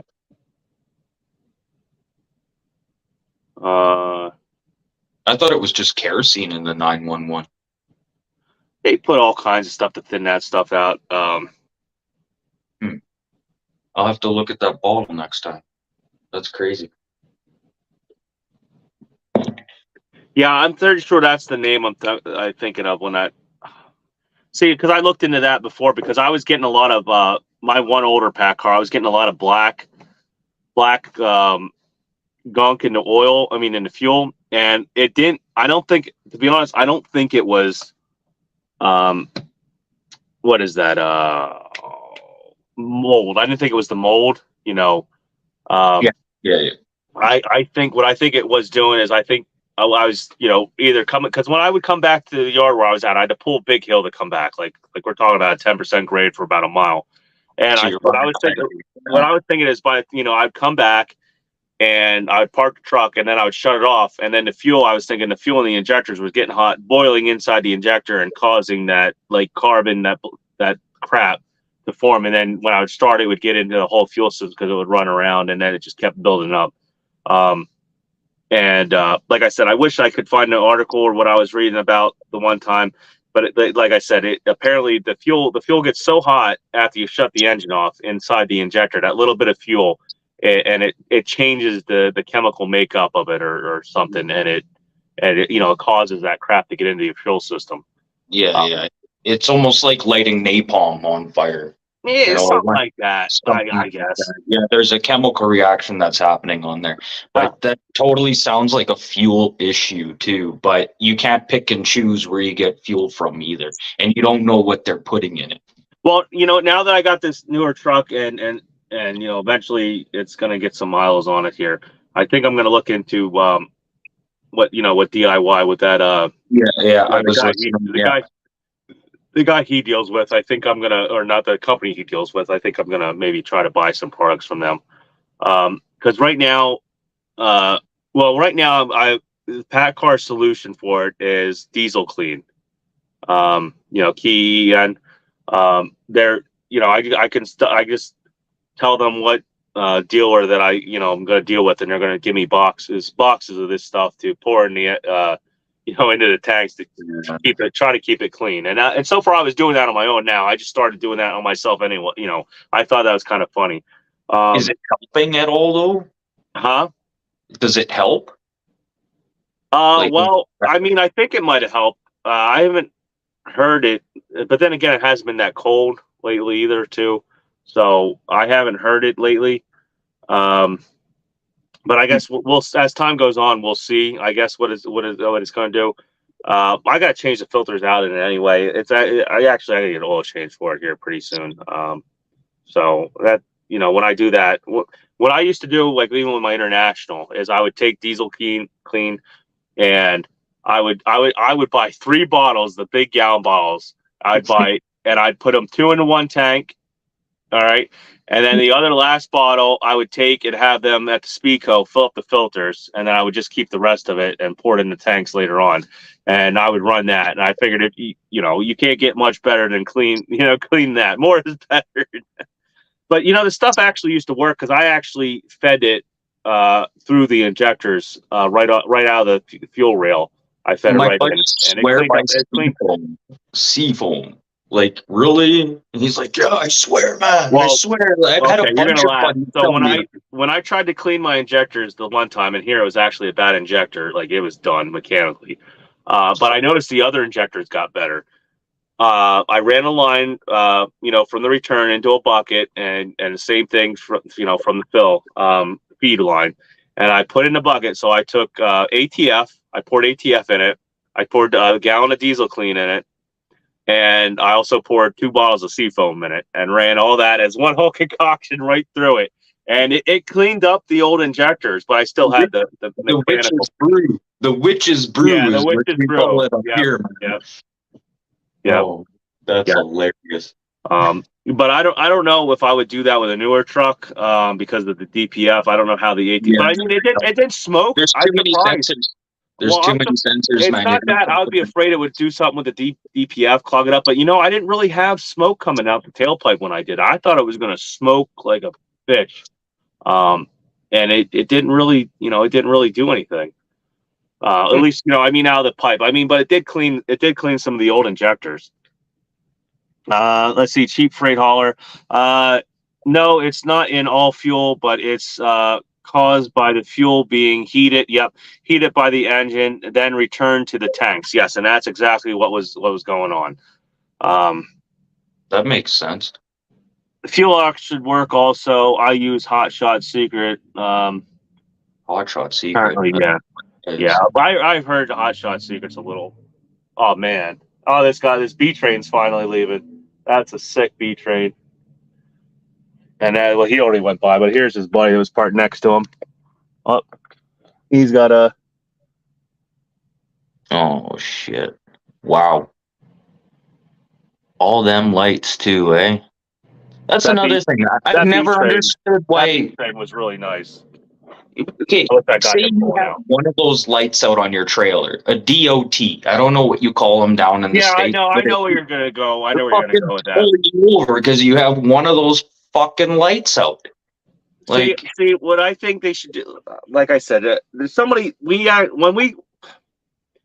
I wish we could have more advocates like, Mother Trucker like Alex. I wish we could get a group of guys that are professionals to come forward and try to actually, like, I wish the FMCSA would actually sit down and come through and write some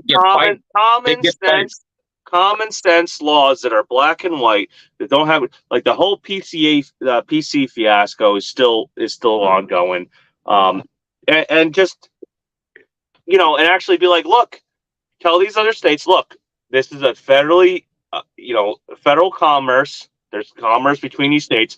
You cannot just make up random. We have to approve these laws that you make before you make them. I'm not saying that you can't make them, but we at least have to make sure they follow a common sense for commerce. but And at the end of the day, though, think about this problem. They could vote on that without us knowing. Be like, oh, we're gonna vote on it this day, and then it's like, oh no, we voted on it yesterday. Well, they never go after the beginning of the problem. They never go after. They always try to fix the end result, like the cracks. Oh my God, we're getting into politics. We're getting into politics again. No. This is the FCF. The FCF. FMCSA. They never go after, like, the root cause of the problem. They always go after the falling aftermath. You know what I mean? Yeah, the people with money. Yeah. It's not even that. They can't see over the trees. Like, they start out in the beginning. With training and make training regulated to where, you can't have people that are on the road that are. They need to be able to be out on the road first and know what's going on. They can't just be.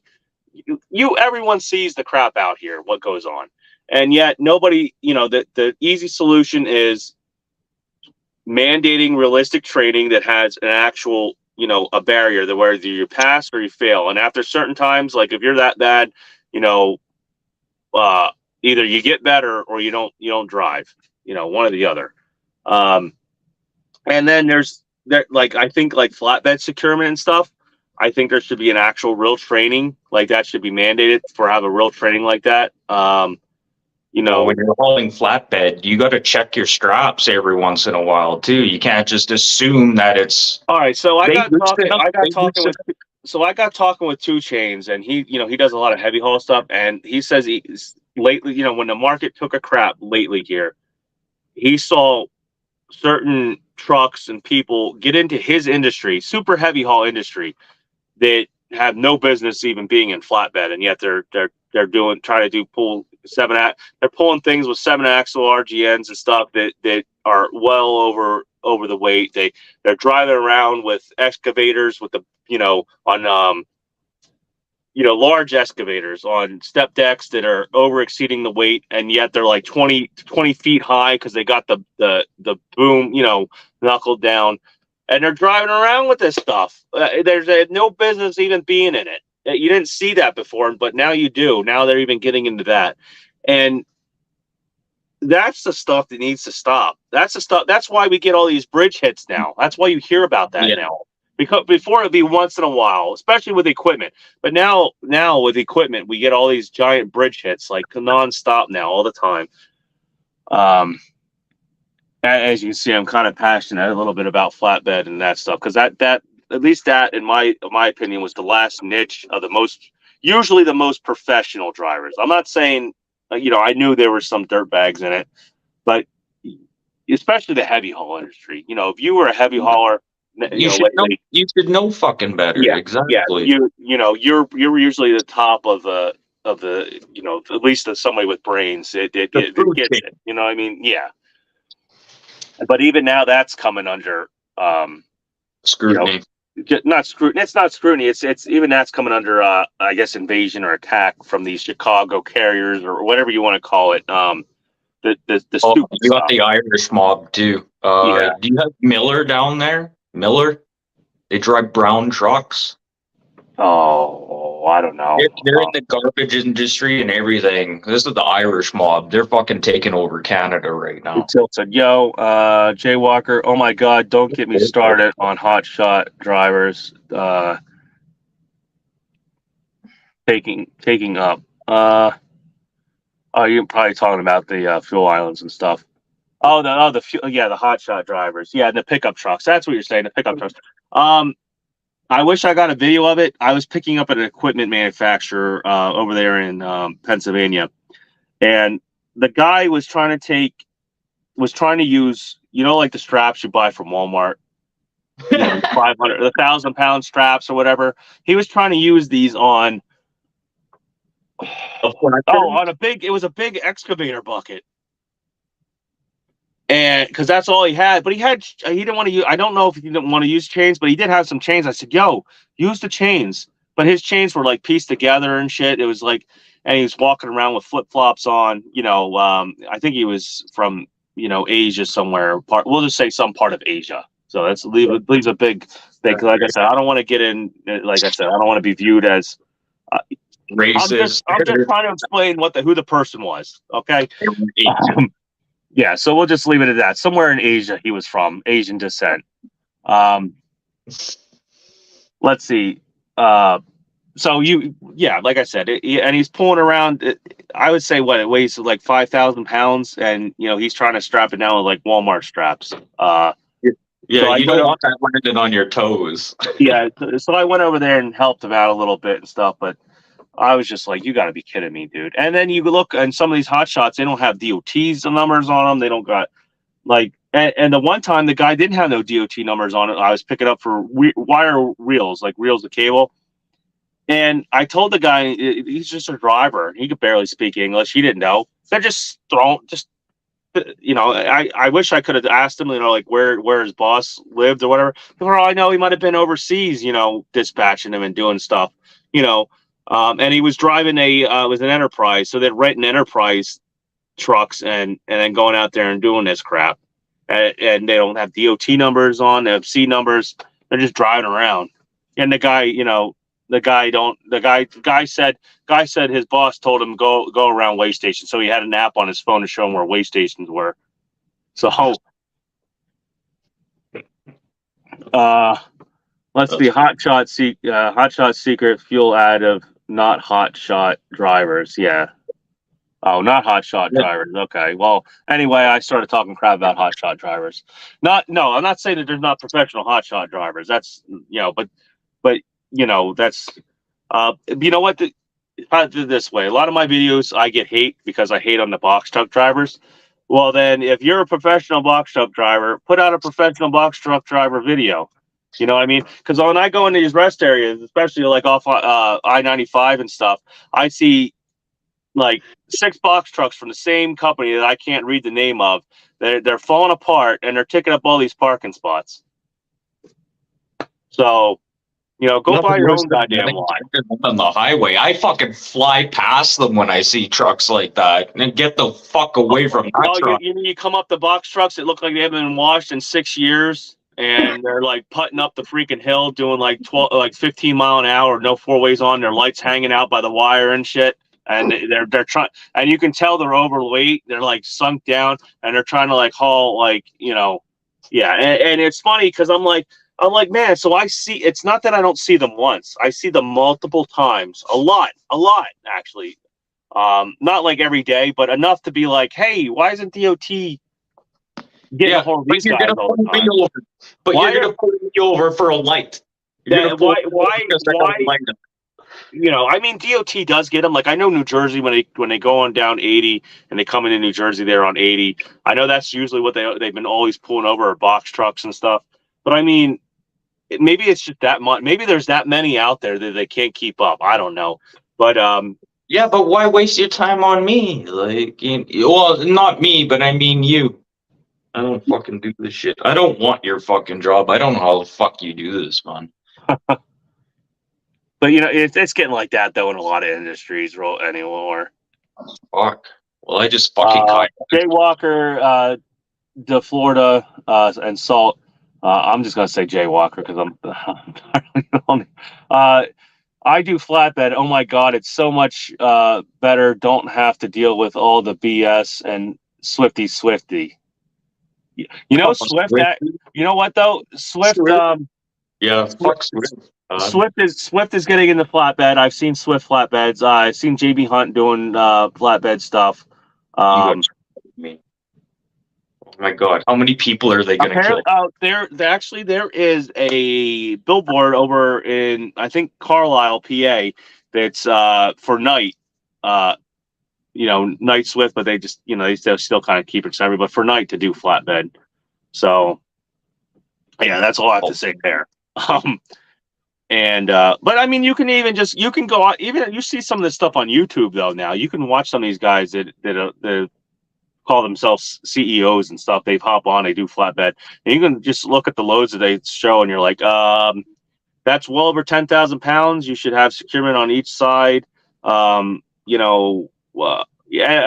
understand if it's like 12,000 pounds or something, but I'm talking about these are things that are like 20, 30,000 pounds, and they're just running one chain across on both sides. You need to have the chain be on each 4 corners and all that, and I mean, it's better than nothing. It's better than what they could be doing. I've seen guys take those big JLG high lifts.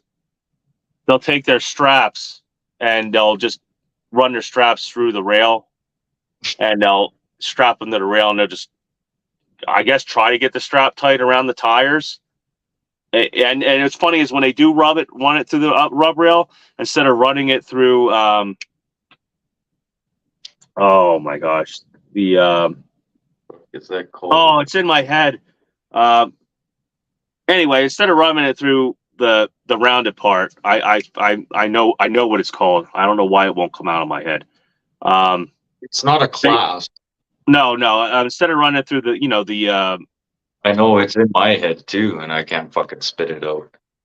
Well, anyway, they go around the steak by the steak pockets. So they go around the steak pocket, and the steak pocket's a square, and they do it on that where it has a sharp edge, and it's probably rubbing the strap apart. They don't go underneath the that thing I can't think of. If I was still doing flatbed, because every video I was talking about it, and I said, look, you always do it. I've seen a lot of guys go up and over. Somebody's going to put it out there. up and over. Like, you're not supposed to go up and over. WCF Invader. I really want to deflate those tires when I see those box trucks just taking up those spaces. Yes. And like I said, I get hate for it because I that one video with the ticket. I said, these stupid, because there were two. First of all, in that video, there were two box trucks parked behind each other. So I think it was. If I remember correctly, it was the same company. I'm not 100% sure, but like I said, they're using they're box trucks. You could easily find parking for them. They're just so cheap. They don't want to do it. You could park that at a storage place for like $50, like $150 a month or something. An RV storage place or something. And instead they're over in my rest area that I need to park, taking up like 5 or 6 spots with their junk trucks, just using it as their own like private parking space. I'll tell you what, it happens on the trucker side too, because I've been in the rest area over there off 95 over there by Maryland, and there's guys dropping trailers and doing shit there like that. I'm like, it's a freaking rest area. Go get the hell out of here. Yeah, like, get the fuck out of here. Would you go ice road trucking with your truck right now? This one? Yeah. No, because I'll tell you what, when I was up in Maine, maybe if I have a winter front, but when I was up in Maine, all right, that cold front came through and it got to like negative like 15 or 20, and they had that wind come through. I woke up and my truck was sitting at like 120 degrees or something like that, like the temperature. And guess what? When it does that, it's cold. Well, no, not only that. When it does that, you're not in the parameters to do a regen anymore. It won't regen. Oh, really? Yeah, you got to be in a certain temperature parameter for regens to work. So, if I put a winter front on, I'm sure it would help that, because the wind was coming, like hitting the front of the truck too and everything.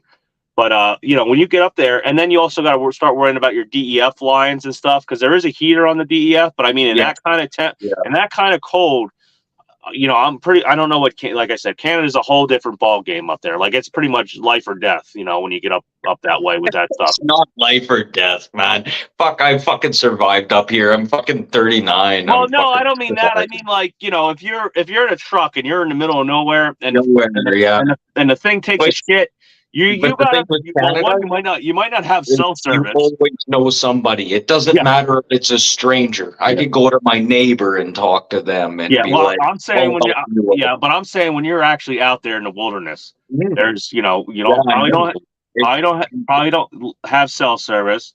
I imagine everybody has CB radios when they do that. That's probably a given. But when it's negative 20 degrees out and there's like a 30-mile-an-hour wind, and you're talking about negative 50 and 60 wind chills, it doesn't take long for your cab to start getting cold. You know what I mean? Yeah. And I don't care how many blankets and stuff you got. When it's that cold, it's going to get to you no matter what. You seem like I'd rather be hotter than colder kind of guy. Actually, no. I would rather be colder, but I know my limits. I could be outside at negative 10 if there's no wind. It wouldn't bother me. I could probably walk around with my t-shirt for a while. Yeah. As soon as the wind, that guy in shorts. I don't go that far. No, I don't go. Maybe if I was jogging and trying to lose weight, I would do something like that. But no, I'm not going to walk around in my shorts and Crocs in that temperature. But the cold doesn't bother me. It's when it's windy it bothers me. That's when I especially doing flatbed, because now you have problems with tarps and everything else too. I'm just north of the Windy City. The same thing. Windy City. I'm just north of there. It's not any better up here. Like the same thing. Like I've been out in Phoenix and stuff, and it's hot. Like I'm sweating, but you don't. No, it's not windy. It's just hot, and it would bother me, but not. If you ever go down to El Paso and stuff, so now it's like 101, and you've got all that humidity, and it just lingers around you, and it feels like you're wrapped in it. Your jeans are rubbing. Your jeans are getting stuck to your legs because the humidity and stuff, and you're ripping. You're trying to do flatbed work off at night, and they're stuck. you're trying to do work and you're ripping the crotch out of your pants and stuff. Yeah, that's I hate that. I can take the The heat. worst part is when you're trying to get laid and you're sticky as fuck in the temperatures like that because you can't get the motion properly. You're just stuck to each other. Like fuck, you just want to get it on, but you can't because you just stuck to each other. Oh, Like luckily air conditioner, air conditioning has come out here and the last 20 years. But so yeah, like I can take the heat of Phoenix and stuff. That doesn't really bother me. I feel okay. I feel okay in that. But it's just the humidity. It's the same thing with the in the cold. In the cold, the wind. The wind is what gets to me. Um, let's see. If I only had a brain, the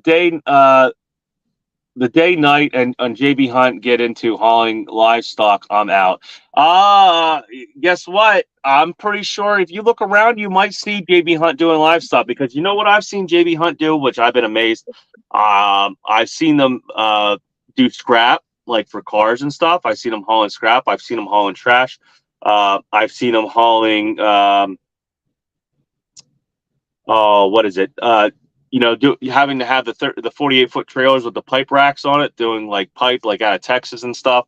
So it would not surprise me if they had a customer that would pay them to move their freight and it was livestock, they would probably do it. And in fact, I would look around.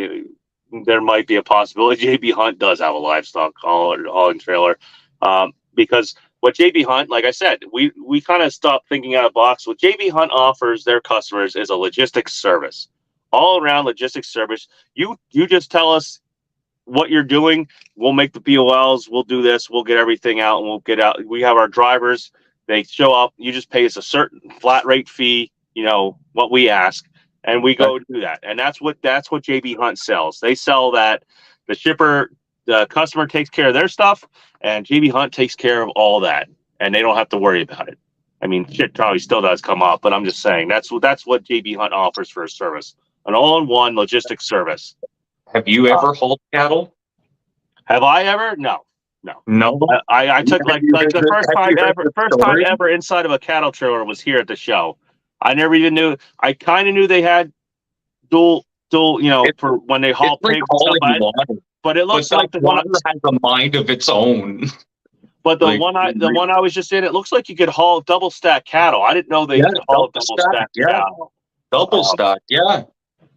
That's So- what we go down from Manitoba and down all the way to Texas. I have friends of mine who do that all the WCF time. Invader, you'd have to be stupid to do that ice road trucking nonsense.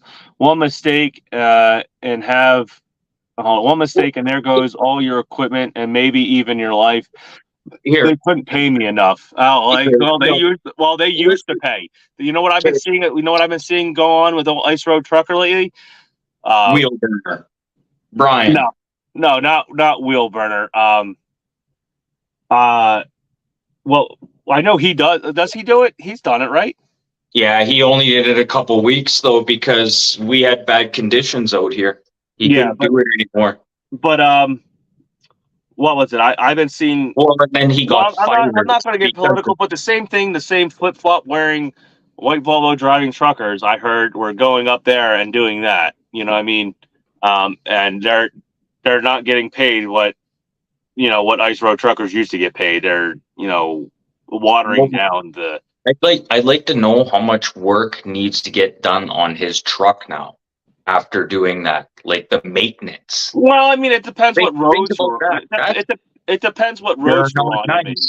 They're not nice, man. Yeah, dude. no, I know they're not nice, but some are better. I Some are wouldn't better even than drive others. a fucking car down those fucking roads. Well, I used to be scared a fucking tire comes flying off. I used to do sand can up in like the West Virginia mountains and stuff, and some of them, usually once if it's a pad that's been there for a while, it's usually not that bad. But when you get to these newer pads, and they just like randomly just cut a path through stuff, that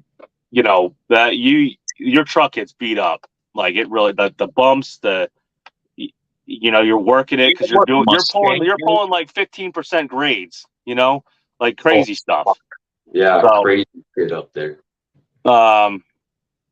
Let's see, Jason. Hey, hey, Jackknife. Hey, what's up, Jason? Um, let's see. Sheep freight hauler. JB Hunt has pig trucks in North Carolina. Well, there you go. See, like I said, they offer a logistics service. And I hate to say it, guys, but if you want to really, well, except for the guys here, they have they have these customers already. They like I said, it's about who you know. Um, if you really want to get big, you have to follow some of the stuff that Mega Carrier does. Like like let's say I had 20 trucks. All right, let's say I was a small fleet with 20 trucks. If I really wanted to get in some of these places, like really get a good foothold, I would offer a logistics service where I would have somebody come in, do all the dispatching and BOLs from that facility. That's what I would do. So it would go it would not be the customer's responsibility to find out how to get the loads there. It would go to my dispatcher slash secretary, whatever you would want to call him or her or whatever, to make the BOLs, get all that set up, and then dispatch it, say, here you go, driver, and hand that out. And that's kind of like what JB Hunt offers. It's just an all-in-one service. There's a lot of people who make money just doing logistics. Yeah, like there's a lot more involved in it, and if you can get into all facets of that, you can sit down in your underwear and do logistics all day. Yeah, and no one would fucking know the difference. Yeah. So like, if you could offer all that service in the one package, that's when you can get those customers, because some of those customers don't want to deal with that stuff. They want to just deal with their product and what they do. But you got to be good at what you do, though. You got to know the ins and outs and everything, and you got to have the person that's in charge of that is got to be on top of stuff. Well, it's like being a building inspector, okay? Like, you have these fucking goofs that come out of university or college and know how to build a house, and they've never built a house before in their life. Then why do we have these logistics people out here doing the same fucking thing? Like, yeah, you come out of school and you think you're logistics. Have you ever done this? No. Then you should have somebody with some usually the back office stuff somebody can eventually learn, because like even truck drivers, they can kind of some of them they can actually train and get into that. You should have some experience at trucking, is what I'm saying. Well, at least some of these companies, like I know some companies actually will for a few days or whatnot actually take their dispatchers or their brokers and actually put them out in a truck with a driver every once in a while. I find that's probably very beneficial to those companies. I think a lot of companies should do that. At least get the feel and see what's going on out there. See what's going on. Yeah. WCF. Cheap freight hauler, shower power. I only had a brain. Got 4 floors for pigs. Yeah, they definitely stack, because I know over in where they got pigs going over where I'm at. Hatfield, PA. Hatfield, PA is a big, I think, pig processing place over in Hatfield, PA, off of the PA Turnpike. Ontario to Jason, Ontario to Texas. I'm wondering if I'm missing comments. Some of this stuff doesn't make sense, and I understand why sometimes when I watch DIY and Cash and them, why some of these I think I might not get all the comments. Let's see, WCF Invader at -50. It takes 2 minutes to get frostbite. Yeah. I've heard. So if you're not covered up, Jason, the white Volvo Mafia. Yep.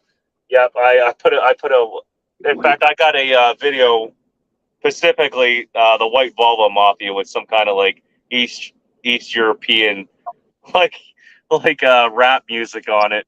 And the guy, like the tarps just flying in the air and all over the place. I'm pretty sure that was it. And his straps are just flopping around.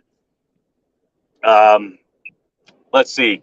Wheel Burner did it for Wheel Burner did it for the experience, and it's something he had the desire to do. I'm not judging him for doing that. No, I'm not. No, We're not that's judging not him what either. I'm saying. No. How much damage did he do to his truck? That's what Yeah. I'm asking. Was Yeah. it worth it at the end of the day to have that experience? That's what I'm asking. Yeah, but that's kind of like a once in a lifetime experience though too. But like I said, I think like I was saying before, I think the days of ice road trucking, I think when they got on, it's the same thing that's happening with YouTube. When everybody started getting on YouTube talking about the race, how great things were, I think it made that industry very open, and people started seeing paydays, and everybody thought they could do it. And I think that's probably what happened there too with that. No, what it is now, it's a family. Yeah. That's the way I think of it now. Yeah. Like, you wouldn't have let me on here. Like,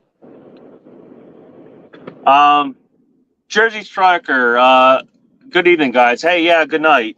I'm probably going to stay on to maybe, I don't know, 12:30, 1 o'clock, and then I'm going to go to bed. Because what time is it where you are? it's 12:13 right now. Okay. I'm an hour behind you. Let's see. Jason. Okay, the 90s ice roads paid. Yep, the 90s ice roads paid awesome. Yeah. Yeah. And that's what I think probably happened there. It's the same thing that kind of happened in our industry. They got out there in the open, and people started seeing the dollar signs.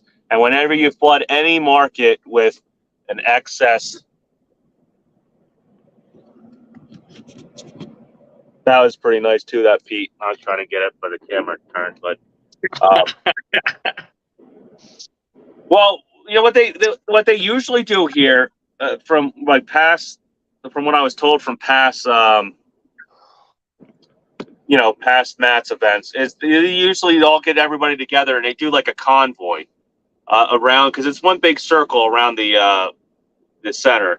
And I was really hoping to get that, the Jake breaks, the smoke, and rolling coal and all that. I was hoping to get all that, and I guess the guy that usually puts it all together isn't here. So I guess if I'm here at Matt's next year, which I'm probably definitely going to be, unless something shitty really happens, which I don't want to go there and think about that. If I'm here at Matt's next year, maybe I'll try to go around and talk to some of these guys and be like, hey, you guys going to do a convoy, and we'll pick a date, a time, or something, and pick a gate to go out of, and maybe because that's what it seems like they're talking about usually happens, is they have a convoy, and tell them be as loud and obnoxious as you can, run the jakes, and do all kinds of cool stuff. Because in my video with the you didn't come out of your truck in a bikini or something and scare them all away, did you? no, but with the one video that I took of the guy with the I'm gonna say Mad Max. I just had it. Oh, the Maximum Overdrive, the Maximum Overdrive truck. The video I got of that guy. Gremlin on the front. Yeah. I showed that. I guess, were you here earlier? You saw that? Yeah. Yeah. The Maximum Overdrive truck he had. He didn't have Jake's, but he had a 2-stroke. So I put the camera right up near the exhaust and had him. He revved it up. Oh, it sounded badass with that 2-stroke Detroit. It was freaking awesome. So pretty sure I've seen that truck. I said the first thing you got to what get. It looks like under the hood. When you open that hood, it's crazy. Everything is chrome. If it's the same Maximum Overdrive truck that I seen, you open the hood, everything's chrome. I don't think it is. He literally, the guy just got it today, or yesterday or something, and so he just showed up here. Yeah, but it was pretty cool. It was a replica, I guess. It wasn't, probably, right on the bat, but it was freaking awesome though. And I said, look, you need to get some Jakes on that 2-stroke Detroit. I said, and get, he's going to try to start a channel. He's out of Breezewood, PA. I wish I got his information, but he had his kids and stuff he was, doing, so I didn't want to bug him too much. Just so I could shout him out to maybe Alex over there, maybe get a hold of him, because that would be a cool truck to do like a little thing on, talk to the guy, because I did like a little interview, but it wouldn't been as good as like if Alex put him out there, And since he wants to start a channel, I said, look, you can get tons of views with that. Could you imagine like having like even if you got your wife just one time to go out on the road with you with a 2-stroke, especially if you got Jakes on it, put a set of Jakes on it, and it'd be out in front of you with it. Just put the GoPro on the back of the car, and then pull out with fall in the car, and then run down the hill, blaring the Jakes with that I guess it's a Jackal. Is that what it is on the front? That green goblin. No, It's a goblin. It's a goblin. No, Green Gobbler. Green Gobbler. Green Gobbler. That's like that Gobbler. Could you imagine running that down with the Jakes on it, 2-stroke, the noise and everything, the smoke? Man, that would make such great content. Oh God, you would have 100,000 subscribers in like a week. There was a guy, he brought a truck up here. Same thing, but it was beautiful. And I can't believe he washed the thing every fucking day. Doesn't matter where he went. Vader, shoot, for all the moment I thought this was about to turn into an OnlyFans stream. Let's see, I wasn't sure he had anything on below the shirt. Yeah. Yeah, I don't. Let's see, WCF Invader. By the way, nice video with Alex. Congratulations on that. You did great. Hope you get some new subs from it. When the memberships come, or you're going to when the memberships come, or are you going to on the Cash App route? I don't know what I'm going to do with that. Like I said, I didn't really get into YouTube to really go into stuff like that. I just got into it to help guys out and just put stuff out there. Things that I thought needed to be said that weren't being. Well, they probably were somewhere, but trying to say them a little professionally, maybe to be able to get it out there and maybe help the community out and a whole like our persona to the public. Our persona. I'll put it this way. So there's a short of me videotaping a Landstar truck, not videotaping, but whatever, dash cam, a Landstar truck that I go by. So I'm in the left lane on 81. It's a 55 mile an hour. So I'm not going to tell how fast I was going, but I was in the left lane, and I looked over at the guy and I waved, and I was like, pointing like back there. And I was even on the CB radio, and I said, "Hey, Landstar, your load's not secure." Because he had a strap off of, I don't know, it was probably like a 2,000 or 3,000 pound. I think I don't know if it was, I think it's steel pipe on a pallet. Oh, did he have a headache rack? It was on a step deck. Then it was one of the back. It was the one of the back. If you watch the video, you'll see the yellow strap. You'll see the yellow strap. Still, I fucking want a headache rack for sure. Like I've seen some bad accidents. No, this was up. This was like elbows on pallets. This wasn't, Okay. So one strap off, the load's not secure. You know what I mean? So okay, but not straight pipe like no, not straight pipe. These were like big elbows and stuff like that. So it was on a pallet. And the pallet was even kind of crushed down a little bit, but the strap was off, laying on the deck. People are saying everything looks fine, or they're saying that those are strapped to the pallet, and I'm like, the little bands. I said that doesn't mean nothing, so people weren't seeing it, which I probably should have circled it, but I just put it out real quick, so people weren't seeing that.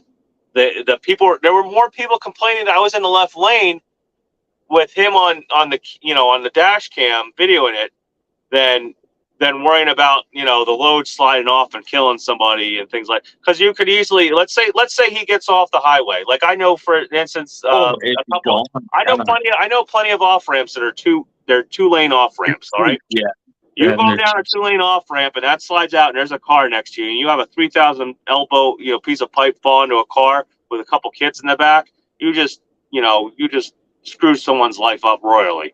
And guess what? They drove into the back of a semi somehow. And the more and more that happens, the more and more it gets on the news, because it is happening more. And the news is covering it because, look what happened in Colorado. It doesn't lead. It's not little oopses. These aren't little oopses. These are huge oopses. Like the thing in Colorado, And we need to call this stuff out and get people to think, like, in the back of their head, like when they're driving down the road, they're like, I haven't looked in my mirror or checked my load in a while.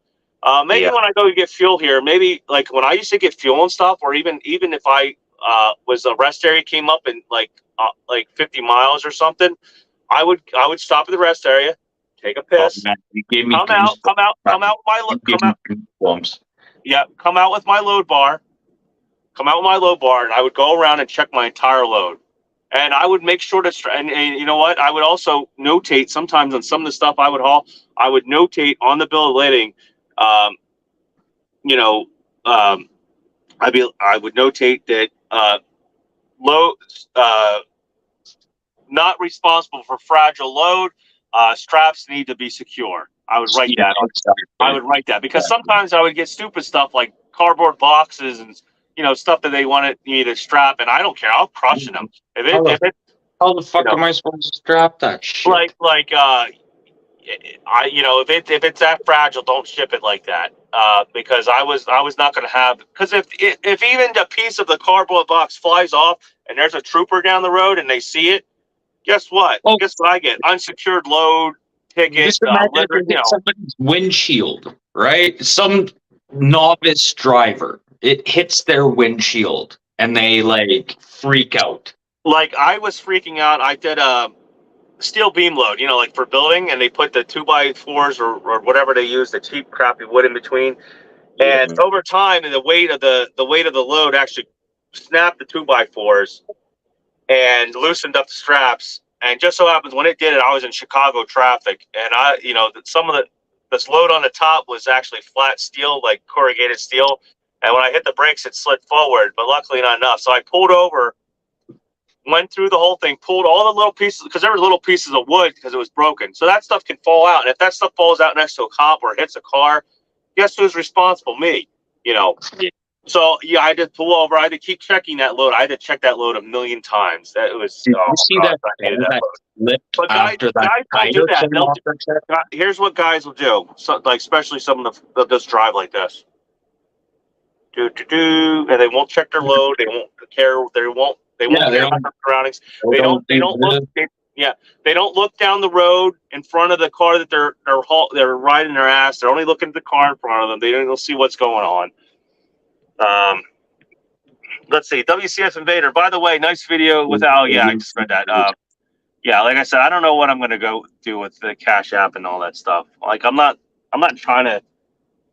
I don't know. If you really get value from what I'm saying and things I'm trying to show, it's a little hard. Like I said, I'm doing reefer now, so it's kind of I'm not really.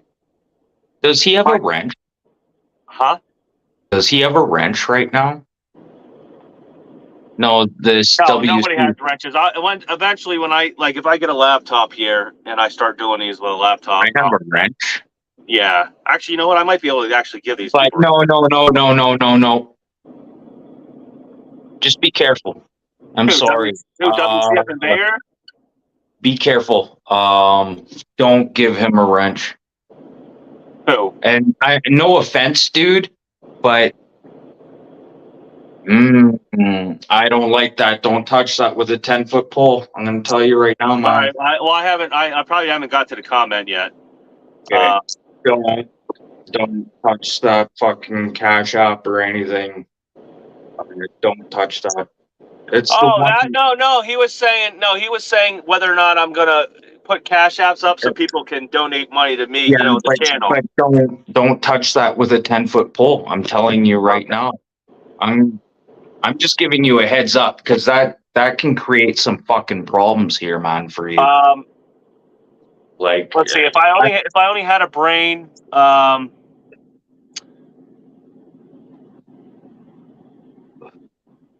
Was Ruthwich there with their new fuel hauler? You mean at Matt's? Maybe that might be the tanker. What were they there like with the truck and everything and a fuel hauler? Is it a red truck? No, that was Massey's. I think that was a Massey's truck. Yeah, I don't know. I would like to get into all that. different companies and chrome stuff, but I'm not a Midwest boy. I'm a Northeast kind of, Northeast loser, I guess you could say. I would like to get into all that crap, the chrome, all the four state gang, the chrome shop mafia stuff. Let's see what's it, who else was out there. I know I'm leaving a lot of people out. Miller. Oh no, I'm talking about the cool chrome. Yeah, I know, but Miller. the truck builds. I know I've said their name a few times.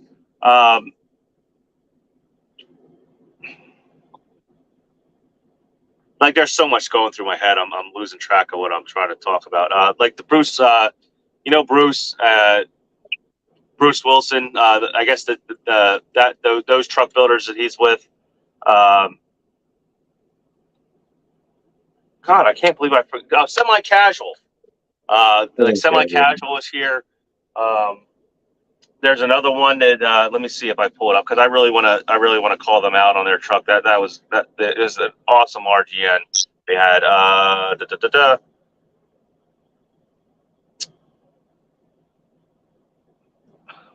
You mean shout out, not call them out, eh? You mean shout out.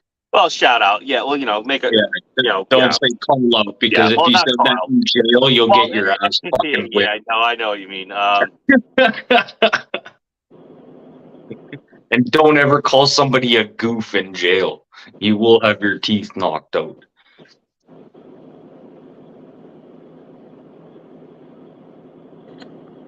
Oh, I know I had that. I'd probably be able to find it on their phone because I looked them up before. Let me see if I can find them on YouTube. Actually, it was something with an S-ville, something S-ville LLC. They did this awesome RGN. It's like that camper? No. This is an RGN hauler. They built it from like the ground up for the Macy's. I'm probably saying it wrong. I don't think I've seen that. Macy's, I think that's how you say their name. The company's name. Let me see here if I can find this. I could probably find a lot easier on the other phone. Oh, you know what? I can find this. Well, not my live. I'm not going into the video. The video I did the first day of Matt's, and the end of it, I went by and shouted, gave them a shout out. Where is it? All right, here, I'll have it here in a second. This truck supposedly the pinstriping him. EF lasts forever. It keeps wanting to go after my life. So here, when I walk over here, I ended up putting their name up and everything because that was a pretty sweet RGN they had going on. All right, here we go. All right, so it's Stockville Customs LLC. If you look them up on YouTube, they built. You'll see them building that truck. It's a white. It's a light blue and white truck. The RGN blue. It's a 1, 2, 3, 4, 5, 6, 7. I think it's like an eight axle setup or something. So I think it's a working truck too, to be honest with you. Does that not sound like me? Like I'm listening to that. Do I have a doppelganger? I gotta check this guy out. Well, everything sounds like that everything sounds like that.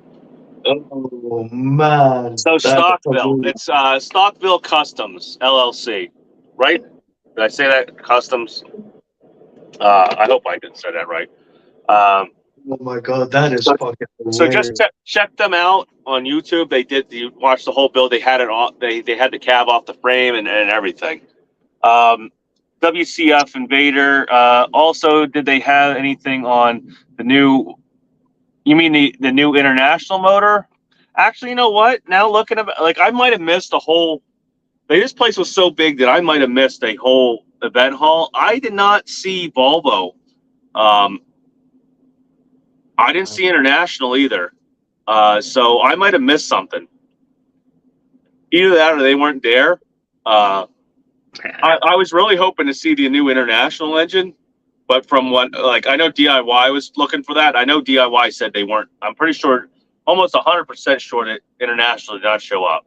So I don't think Volvo showed up either, to be honest with you. And I don't know if I didn't see Mac either. Oh, now thinking about it, like I said, I might have been missing a whole section of it, like of this place. So I hope not. I probably should have grabbed the map, but I might have been missing a whole section of the whole of Mac's. But you know what? Now thinking about it, I don't remember hearing anybody talk about Mac trucks or talk about Volvo. So they might have not been there. Like, I'd imagine Mac probably only showed up. Like, Mac probably showed up when they had the new truck. I'm sure they showed up for that when they did the anthem. But cheap freight hauler, WCF better. Yeah, WCF Invader. I think that's international. Yeah, that's what I was thinking too. Something, but I didn't know if Volvo made an engine, so I just went with it. Yeah, international. Yeah, like I said, DIY I think was looking forward to that too, and he didn't see it. Or he said he wasn't there, so I'm pretty sure international didn't show up. I didn't see anything. I didn't see any internationals in any exhibits, and I would think that would have all been by, I figured they would have kept them together because I saw Freightliner, Western Star, and Kenworth. That's it. Kenworth and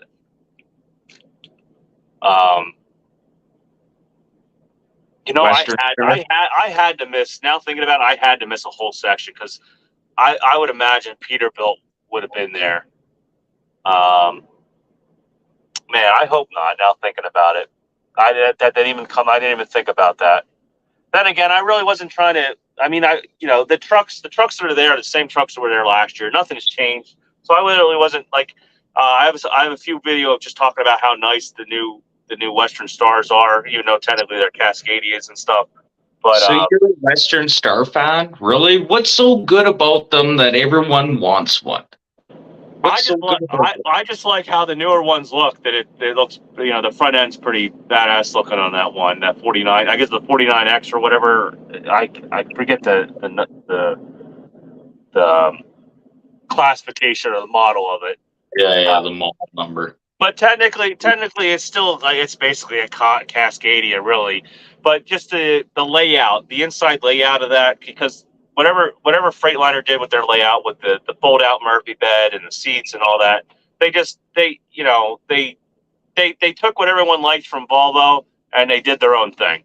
So they hit the nail on the head. So all you really would need is that, in my opinion, and supposedly you can order like an actual pretty decent sized stand up fridge. You get like an extra 2 feet or something in a Western Star, don't you? No. It's pretty much the same dimensions. You're thinking of the big old Western Stars, the 5700 series or whatever. It's pretty much set up like it's basically a copycat of a Cascadia, but better. Like, the quality's a little bit better. Let's see, WCF Vader, thank you, cheap freight hauler. Cheap freight hauler. I think DIY was going to check it out, so he may talk about it in his next video. Yeah, he was, and I think I'm pretty sure he told. We talked about it for a second, and I think he said that international did show up at Matt's, so it wasn't here. WCF Invader. Oh, that's awesome. Thanks again, cheap freight hauler. Jason, flatbedding is my life. LOL. And there are too many inexperienced drivers hauling flatbed now. Yeah, before that like I said, before that niche of trucking was, I can't speak for everybody, but if they were a flatbed hauler, they usually were professionals, and that's kind of going away. It's gotten diluted over the last actually really the last 2 years or so. WCF Invader, I think your guest is confused. I'm not asking you to send me money. I was asking if you were going to post a Cash App link like F8 Cash and DIY to send so people can send you money you get a larger cut because YouTube doesn't, like versus super chats. Yeah, because YouTube doesn't take their like 50% or whatever it is. Thanks. I didn't know that. Sorry. I wasn't like trying to like shit on your Oh, parade. no, I know. You were just trying to make sure I wasn't going to get scammed over here. It fucking happens quick, man. If I only had a brain, semi-casual, pretty much built the fuel truck and tank. Okay, so maybe maybe I like if I had the video in front of me, I would know what. Like I said, I'm not. I want to be a part of that ish. Well, first of all, I'm never going to be a part of it owning a next gen T680, but I would like to at least be knowledgeable, about some of that stuff about the industry that everybody gets. Because don't get me wrong, like the things behind me, like look how sexy that looks. Like, come on, you can't admit that does not look good. And I'm not saying that everybody should have one, and it's the only way to make money and stuff. But at least you got to at least have something to spend your money on that means something to you, or then what the hell you even making money for? You know what I mean? So these guys obviously are making money, or their trucks wouldn't look like this. And if that's your thing, because look, even DIY, but the classic the Freightliner Classic, obviously, he might, he's not using it just to rely on his business, just that one truck. But obviously, it's cool. He just loves it. It brings back memories of a better time, I guess you could say, and it's. I seen a cab over getting hauled out of town today, and I was like, a cab over. What the fuck? I wonder To who's be gonna honest, I know I've talked to people that have bought old cab overs and started their business with them. Even now today, sure they don't ride the nicest, sure they're noisy, but some people can put up with that for a while.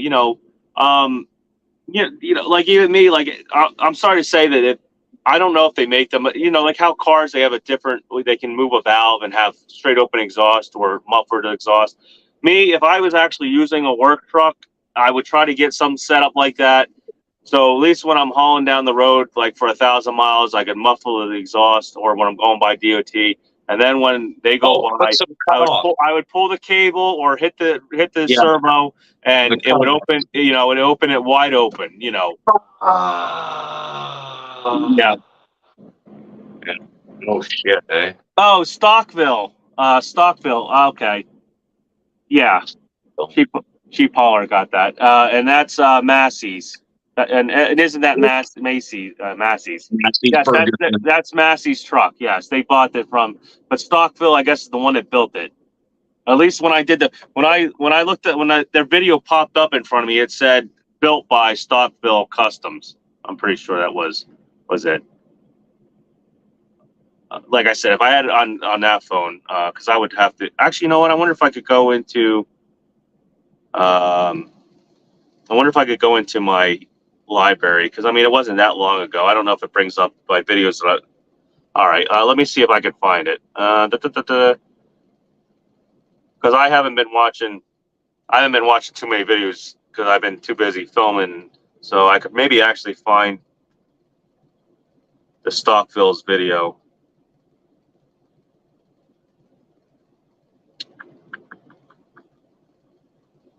All right, maybe I have been watching some videos. Well, let's see. I'm over here at.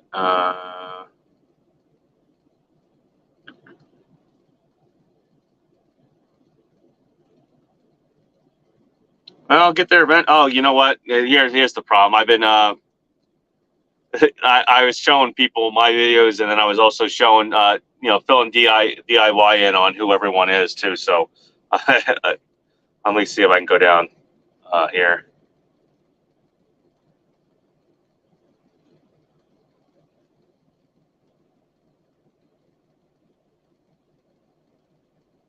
Oh, here we go. Set this cab there.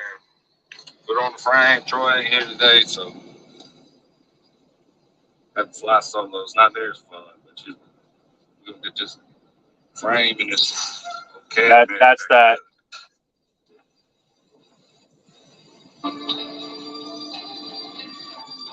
They totally built it from the ground up. And it says Stockville Customs LLC. Like I said, I had a laptop. I could just put this up on the damn screen, but no, instead I'm doing it old school style. Like we called each other and what we was wearing. Video ready, baby. And I guess they call it they called it lot rot. It says lot rot gets married again. But you know, I like it. It just so happens I literally like filmed the truck that one night, and that popped up. Like it's almost like YouTube, I think, knows like I said, is listening to me or something. I don't know. It's kind of funny how it just popped up. Like either that or it knows that I'm at Matt, so it's just showing me these videos that are linked to it. Maybe that's what it is. But yeah. Oh, hey, Pneumatic Brit, what's going on? Chief Freight Hauler. Unless things changed in the last couple of years, Volvo quit showing at Matt's 2014 or 2015. Said the crowd that Matt's draws is not their customer base. Oh my, like, come on though. But Volvo still has that the big sleepers at least, because like ARI, the big, they still, I don't know. IA. But then again, so right there proves it who Volvo's customer base Yeah, isn't that fucked up? Let me go get my flip flops out. No, I'm kidding. Oh, that's funny. That is funny though, because like I said, if you look behind me, how many plastic trucks do you see back there? None. Now, when I went on live, there was a Cascadia over here, but I can definitely tell you it was not a DD15 engine in that freaking Cascadia. Yeah, actually, it's still over there. That's it. That's the only other truck I've seen, a plastic truck in the lot. That white So Cascadia. was it bigger or smaller is what you're saying? What are you saying? That white Cascadia over there. Yeah, was the motor bigger or smaller then? Well, it was probably about the same size. It was probably whatever was in that Cascadia. I think it was a Detroit probably, but it was probably a Detroit 14 or 12.7 or something like that in there. So I don't think that was your normal DD15. If you go by, like, I think the audio was working when I did that. I had a whole fiasco with doing live, and nobody really told me until about like 20 or 30 minutes into the live that I had no. Either that or I wasn't paying attention. And then, sorry, it's got a cat engine in it. What? I would not blame cat engine. If it has a cat engine in it, I could care. That'd be just as cool as having a Detroit in it. But it's probably easier to put a Detroit in that Cascadia. And I know there are some Cascadias that were gliders too. So Freight Hauler, unless they changed, let's see. Pneumatic Brick, Jackknife TV.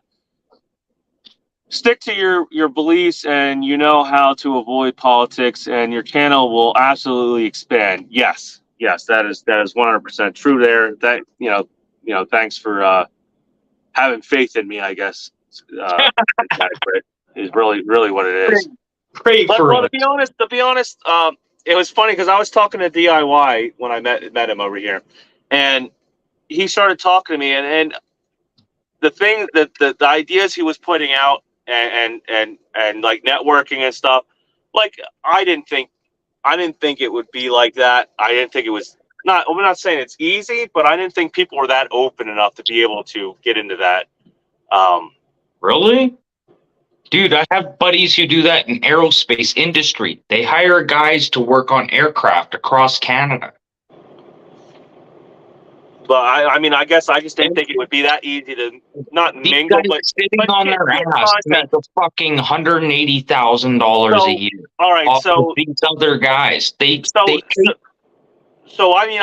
wish I would have done videos on it, but I didn't really get into YouTube. I don't know why I didn't do it. So I used to do utility poles with a knuckle boom crane, a power fingered epsilon loader and stuff. Like the 100. Like if you look at my channel, that's a 120-foot pole up there in the whatever the hell that thing is. I don't know what they call it. My banner. I think that's a banner, right? I guess they call it on YouTube. Your banner. Oh, okay, yeah. Yeah. So if you're looking at that picture, that's a 120-foot long utility pole in that truck. So I would boom them on and off and deliver them and stuff and help out utility companies and do that.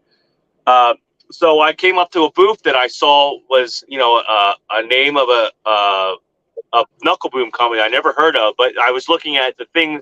I just looked at the pictures and I was like, that I like how their knuckle boom's set up. I like how the way they got their lines ran and how it's protected and stuff. And I started talking to the guy. So it's a company that's out of Brazil. They're built in Brazil, but their corporate office, they moved up into Houston. So they're out of Houston, and they're building these knuckle booms. And I just started talking to the guy, and I had him do his spiel and talk about his product and stuff. And I thought it was great because what they're doing is they're taking the hook, I guess they're called hook trucks. You know how they hook to the box, the dumpsters. They hook to the Okay, dumpsters. yeah. Well, Yeah. they're taking that, so they're making a long dumpster or whatever container, whatever they're called. They're making a box or whatever. They're making them, and they're attaching the actual loader to the front of that. So you hook up to that, you pull it on the truck, then you quick connect the lines from the truck to the actual loader, and you can pull up, like, let's say, especially if you're doing like emergency cleanup, you can just hook it onto, so you can basically convert your roll off into a cleanup truck, and you can take the boom and do that, or logs, or whatever you're doing, and it's so you can get more use out of one truck. Yeah, I know. The way I think, so you always have an extra option for revenue. You know what I mean? So you have one truck, but multiple attachments you can do. He says we even have them with a flatbed. We can make if you want to, you can crane cars onto the flatbed, stuff like that. So I talked to him, and I'm going to probably try to keep in contact with him. He says, oh, so he says, you operate this equipment. He says, what would be great if you could come down, we'll fly you out. And, he says, well, they're trying to get more and more dealers in the States, and, actually operate some of this equipment, and, put it on your channel, or put it on our channel, or show it, working and what it's capable of doing. So I'm hoping that turns into something. It's not an opportunity, but be careful what you do, okay? Oh, well, I know I'm going to bet everything, but no, like I said, when I was going over to booths and talking, the booths I was going over to was things that I saw that it could. Well, I mean, not necessarily that, but I guess some of the trucking gets into that stuff, junk removal and stuff like that. But I want to do stuff. I want to give you some advice, man. Okay, innovative products. Innovative products is what I was really looking for. The top notch, the coolest, the neatest, innovative products. Not the snake oil salesman. Yeah. Okay. Jackknife TV. I just read that. Let's see. WCF Invader. Sweet. My favorite Brit is back. I'm not able to sleep. Maybe I can get some sleep for you. I gotta get off. Thanks. See you, WCF Invader. Jackknife. See you later. Thanks for stopping by. Cheap Freight Hauler. Hey, now I drive Volvos for 7 years, but never wore flip flops. Hey, don't get me wrong. I drove a Volvo for I think a year and a half. For Bridgestone Firestone, and I liked the truck. It was quiet. I love Volvo's iShift. But the roof's leak. Yeah, to be honest, wear a towel on your head, man. I never had the skylight leak, but no, I was joking. That was a joke. If Volvo was able to change their customer base, or at least try to get out to some of these other Volvos are nice trucks. They're nice. I love how you can see over I love how you can see over the dash. Like, there's a practical use for Volvos. They are the nice. problem though, like Volvo should still try to come. The Volvo should bring their big 780, like I think it's 780s or 860s or what's that big model with the big? Is it 680? Whatever it is, they should still bring it. They should get these guys. They should take it to one of these custom shops, have them put the bull guard on it, have them put the lights on it. They're nice. And I don't know why Volvo doesn't do that. And the same thing with Mac, because maybe Mac, like I said, if I guess if Volvo didn't show up, Mac didn't show up, unfortunately. Really? No Macs, man. All I see is the Mac truck sitting there in the fucking dealership getting fixed. What? Macs are not nice. I don't fucking know. Maybe it's Canada. Oh, I don't know. I've always well, if you think about where I live right there in Allentown, where Mac was born. So, you know, I'm like all Mac, no matter what, just about. When I drive by the dealership, it's always full of Macs, and it's not because they're for sale. Well, you got to think they're about what do most people buy Mac trucks for? I don't know the name. No, it's like buying Mac tools. Most people that buy Mac trucks buy them to beat the shit out of them. So, and they get worked hard. Every Mac truck, you know, most Mac trucks are worked. So guess what happens when you work a truck? You freaking break it. So and they break less. Could you imagine some of the work that Mac trucks do, taking like a Volvo or a Cascadia or something and trying to do some of the work that Macs do? Oh my it's God. so much quicker. It's so much quicker. You never see fucking trucks sitting there in the parking lot. Like, it's so crazy. It's probably something to do with the maintenance or probably parts and stuff like that. I'm sure that probably doesn't help either. It's always parts, man. Like, dude, I'm sitting here waiting to work. Later, Pneumatic Brett. Have a cup of tea for me and a crimpet. Cheap freight hauler. Yeah, 860s. The big 860s are the big ones. Like, to be honest, I will say this: the mid-roof. So you get like a mid-roof 860 truck, or the what's the other one? The 760s that have the like I don't care. I like that breakfast nook. I like having a table. I like having somewhere to sit. That's why I like this. Like, I have the table turned. I'm sitting here, like, you know, I got my feet up on the bed. I'm relaxed, just sitting here talking. You know, it feels like I'm almost at home. That's why I always like those Volvos for that. They give you that, like, a little apartment or that home feeling where you can actually sit down, eat a meal, and feel like you're alive and living. You know, now you're not like banished to trucking. And you know, those mid-roof ones, they usually, I've seen some of them make sweet flatbed setups. You know, because you got all that room, you put the headache rack on the back, and they're mid roofs, and they just look good as flatbed, you know, a flatbed setup, I think. Now then again, you know, these look really good as flatbed setups too, you know. But you know, if you really, you got to have the right customer and know the right. Like I said, it always comes back to you got to know the right people. Anybody can go out and buy a truck. Anybody can go out and call themselves a CEO. Anybody can say, yeah, I'm running a business. But are you running a profitable business? Do you have connections? Do you have connections? Are you putting yourself out there? Are you getting your name out? You know, and now obviously some of these people that, you know, like, they're here at Nats. I'm sure they're like, people know who Semi-Casual is. People know who Bruce Wilson is. I'm sure people know who Gentry and Sons are. I'm sure Gentry and Sons. I'm sure Tim's drummed up so much work from his YouTube, because he's you know, he's helping to haul around for. But didn't he help Diesel Brothers out? Like, I have a Diesel Brothers shirt on right now. I think he even did some, like, hauled something for them. He hauled that shirt on. I was gonna say that earlier. Was that a Diesel? Yeah, it is a Diesel Brothers. Yeah, and I'm surprised. You know, I'm surprised they didn't show up here.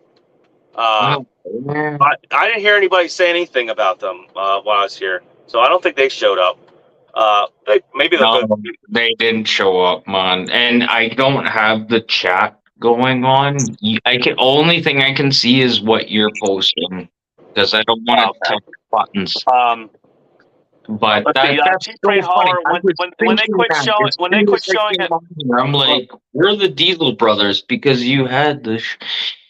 You think they would have popped on here? When they quit showing at Matt's, most of the discussion was gliders and deleters. Volvo didn't want anything to do with that. Yeah. I had a 780 pulling a flatbed. Had to say under half tank. Oh yeah, because they're heavy. That is the problem with them. They are heavy. Yeah, and you probably like a lot of the guys that I've seen that do that setup, they get like a Fontaine at like 6,500 pound Fontaine aluminum flatbed trailer. You know, you gotta find ways to cut weight when you have that big of a house, you know, on wheels. Yep, like you just said, cheap freight hauler said Volvos are heavy. You know, I forgot to ask when I was talking to Super Trucker Dan. I forgot to ask him because he had people waiting, and I didn't want to. You know, we were started to bullshit, and there were actually fans waiting. It's like the same thing happened with Tim too. Like there were people coming up and asking for autographs and stuff, and I could see that Tim was, had his attention pulled all over the place. When I was talking to like Super Trucker Dan, I should have asked him like, hey, how's he do on weight and what's he haul and how's he know what to haul and stuff like that. Because I always, when he got that bigger truck, I always figured it would be harder for him to do that. Also, from what I understand too, that Dorsey gave him a very sweet deal on that trailer he has. So I can see why he puts all the Dorsey stickers and everything everywhere. So. Sometimes it's not what you know, it's who you know. Yeah, exactly. And actually, a lot in life is about who you know. If you don't know your customers, you're not making money. You know what I mean? And if your customers don't know you, you're not making money. Yeah. So, and I think that's what guys forget, and they just automatically think that they think they're in Truck Simulator and they go on the load board and they get their money and that's it. And it's not, you know what I mean? It's not that. And that's what's happening. And I even realized that. And because even in the beginning, I was trying to make relationships with like brokers and direct shippers. And, the big bug, the pandemic, messed a lot of that up for me. So, yeah, and these brokers, they went back at home now, eh? Like all these brokerage companies. So Cheap Freight Hauler did have all of them. So the right person. That's what I'm saying. You got to find the right fucking broker. So Cheap Freight Hauler did have an aluminum flatbed with that truck he was talking about, that Volvo. So he was probably pretty light, although I know Betz's are pretty heavy though. But still, you were still lighter than like a combo.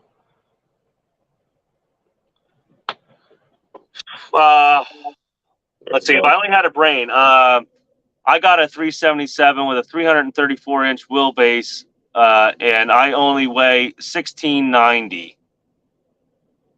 Well, you don't have a sleeper though, taking up that 34-inch wheelbase. So, like, see, Super Trucker Dan, he has that giant sleeper on it. Now I know when I had my 9400, that 9400 weighed. I think that 9400 weighed about like 17.5 or something. That truck was light. Like I could haul if I had a combo trailer and I could haul 52,000 pounds on it with my gear. So, there was like 51. I think it depended on how my tanks were filled, but I could haul, so I kind of was hoping that truck turned out all right. Cause I figured if I got an aluminum trailer with it, I would probably be able to haul like the bigger coils, like the 54,000 pound coils and stuff. Cheap Freight Hauler. My T680 weighs 1,700. Yeah, your next gen. Yeah, these are light because with my reefer unit and half tanks, my reefer unit with half tanks, I weigh 33,600. I weigh, I think with the utility utility reefer trailer. So I can haul, I think like 46.8 or something. Yeah, you're hauling extra fuel. Yeah, so I can, I was surprised about, that this wasn't, it's heavy, but it's not as heavy as I thought it would be. Because Because I remember when the DPF systems first came out and stuff, and the Cascadias first out. I remember I was like, man, the first time I weighed a Cascadia back in the day, I was like, man, these things are heavy. Hey, where'd he go? What, he fall off?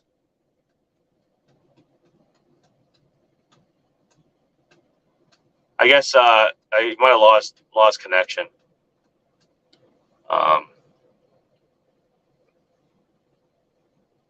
But he looked like he was having a good time, though. I should, like I said, I should have grabbed those Yinglins if I knew, because I probably don't have to leave until tomorrow, really, to get that load. Because I'm picking it up in Asheville, I think, or Ashland, Kentucky. So I could at least enjoyed a few Yinglins before before everything was all said and done over here at Matt's. I just wish I got the who was supposed to come? James Best. James Best was supposed to show up, and I wanted to get a hold of him because I kind of wanted to mingle, not mingle per se, but I kind of wanted to hang out, bullshit, drink some beers, hang out with the guys, the boys, you know what I mean? But that never really happened. But hey, I'm glad I got to hang out with DIY though. That was an awesome experience. I would love to do that again. Like he's a hell of a guy, DIY. There a lot of people. You might think he knows how. People think he comes off standoffish, but he's just trying to protect his investment. Is what he's doing. He's not. He's not really standoffish. He's just, like I said, he's trying to protect his investment, and but he's awesome, and he knows what the hell he's talking about. And I could tell you with a fact that everything that he says, like when he tells you about what he's making his drivers and loads that he's booking and stuff, he's 100% factual. He's not bullshitting. When he tells you that he gets those 10 stop loads and he gets his drivers paid, he gets them paid.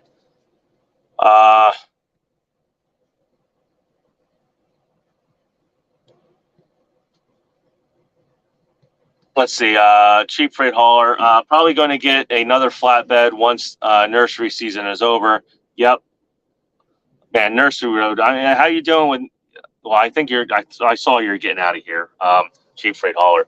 But how's nursery doing? I don't know where are you hauling nursery out of Florida or what? What's going on with that stuff? Let's see. If I only had a brain, cheap freight hauler. What's your empty weight with that flatbed? I'll make you uncomfortable. Oh no, okay. I'll make you uncomfortable is leaving, not cheap freight hauler. I'll make you uncomfortable. Night, y'all. I gotta check on the wife. Yep. No, I understand what you mean by that.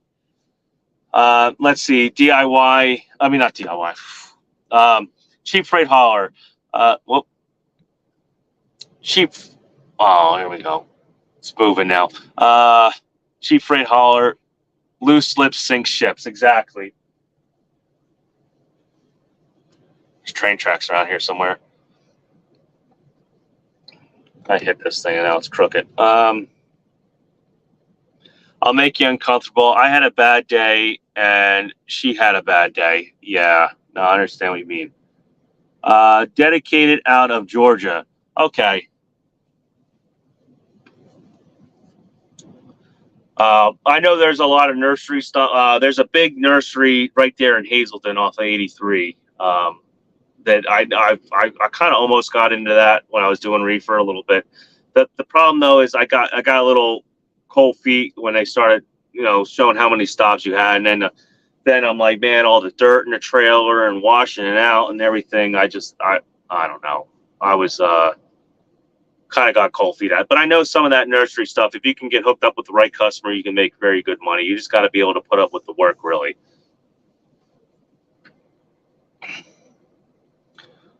Cheap freight hauler with the 780 I had empty weight full of fuel was 32,800 or so.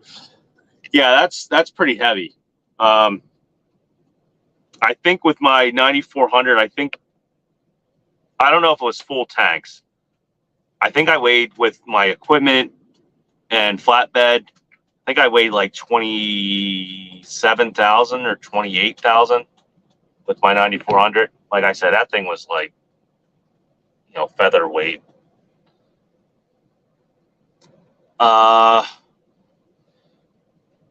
See, I'll make you uncomfortable. It's okay. We're still here. Good. Yeah. Don't want anything bad to happen to anybody. Night. I'll make you uncomfortable. Said night. I'll see you. All right. Take care. This is power only round trips. Yeah, and I think that's what that would have been, because I think no, some of it would have. I think they did have their own trailers. I think I would have done some power only for them, but I think there was certain times, I guess, when it got really busy, they wanted me to have my have my own trailer. So I just and I don't know if they were round trips now, thinking about it. I can't remember. But I know they did. I think they did roses and stuff. I don't know. Like, they had a huge place with a bunch of greenhouses and stuff on it. So, yeah, yep. I'll see it. I'll make you uncomfortable. But yeah, but there's some good money to be made in nursery work. It just depends if you get in, like with a direct customer, like cheap hauler, like a cheap freight hauler is. I don't know. It's really weird, like how stuff like that works. How I think what happens when you start looking at rates like that, I think it's more of they have a budget, and somebody usually ends up getting the short end of the stick when because I've heard of multiple people doing the same thing, and some contractors are making more, but then again, it might be the lane, they might be paying more, it might be their customer. It's like I said, everybody gets involved in the money and they think of one thing. They don't think about the big picture and what everybody's dealing with, and it starts coming out. It just starts coming out wrong. So.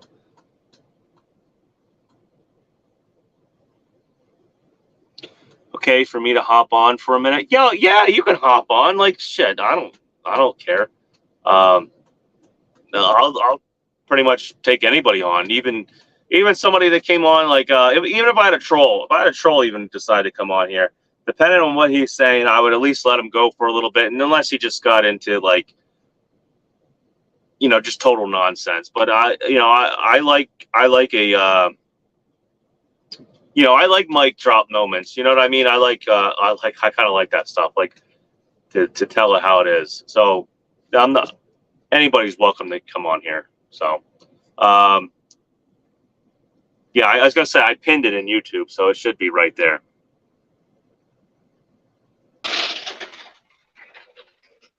What's up, Cheap Freight Hauler? There we go. This is what I'm doing. This is work that most Yeah, people don't want. the racks and stuff. Yeah, they don't want to push around the racks. I used to do bakery roads. This is picking up empties, and they pay me $5 a rack for every rack I pick up right here. And I just picked up 40 at this one stop. Yeah. It took me about 45 minutes.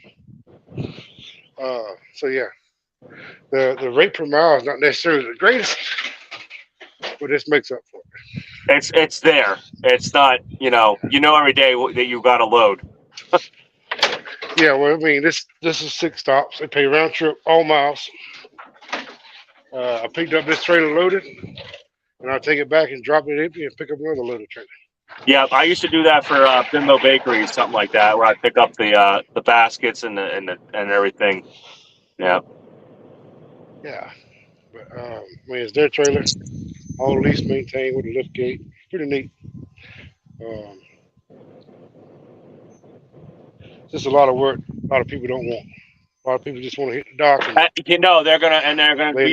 Tomorrow they'll be on YouTube complaining about how they can't make any money and it's all the broker's fault and yada yada yada and so on and so forth, instead of doing something about it. And guess what? The same brokers are bitching about that they say don't give them any money. They'll end up running their loads anyway. Well, the craziest thing I've seen was one guy was talking about how a broker took his customer by underbidding him on a load, then he went and hauled the load for a broker. I'm like, let the broker have a service fee. I mean, Why do you want to go do it for me? That was your direct customer the broker took from me. And obviously, the customer saw more value in whatever the broker was offering. So maybe try to figure that out first. Well, I got one direct customer that brokers are not the nursery. I got another direct that I do, but I'm not doing a nursery. That my price is really high right now, but it was a price that we came up with. I was really low 2 years ago. Now brokers are a lot cheaper than me, and she keeps calling me. Look, we need to do something about the price. I said, look, you just don't have to go with the broker because I'm not going in the middle of nowhere, Texas. That Texas, everybody knows how Texas market is. I mean, it's either hot or cold. And I can leave Georgia, headed to Texas, and it'll be hot. Then By I the got a time you get deadhead. there, yeah. Well, from where it drops at, it's like a 180-mile deadhead to Houston. So yeah, by the time I get there, there's nothing there. And then when you do get to Houston, you got to fight 10,000 other people for a load. Yeah. Yeah. You look at the load board, there's like 120 loads on and 10,000 trucks sitting there. Yeah. Yeah. And that's what happened. That's what happens over here in Allentown too. So that's the same thing I was having when everything really started going to shit for Flatbed. And that's when I was deadheading to Pittsburgh and stuff. Man, that's a long deadhead. Yeah, but at least though when you do get out of Pittsburgh though, the rates, you were talking about like a whole $1.50 to $2 a mile difference, in rate. Yeah. Yeah. When I had my flatbed, I hauled some out of one of the towns outside of Pittsburgh, Weaver, West Virginia. Weirton, is that right? It's in West. I think it's right there in West Virginia. I don't know. Sounds familiar.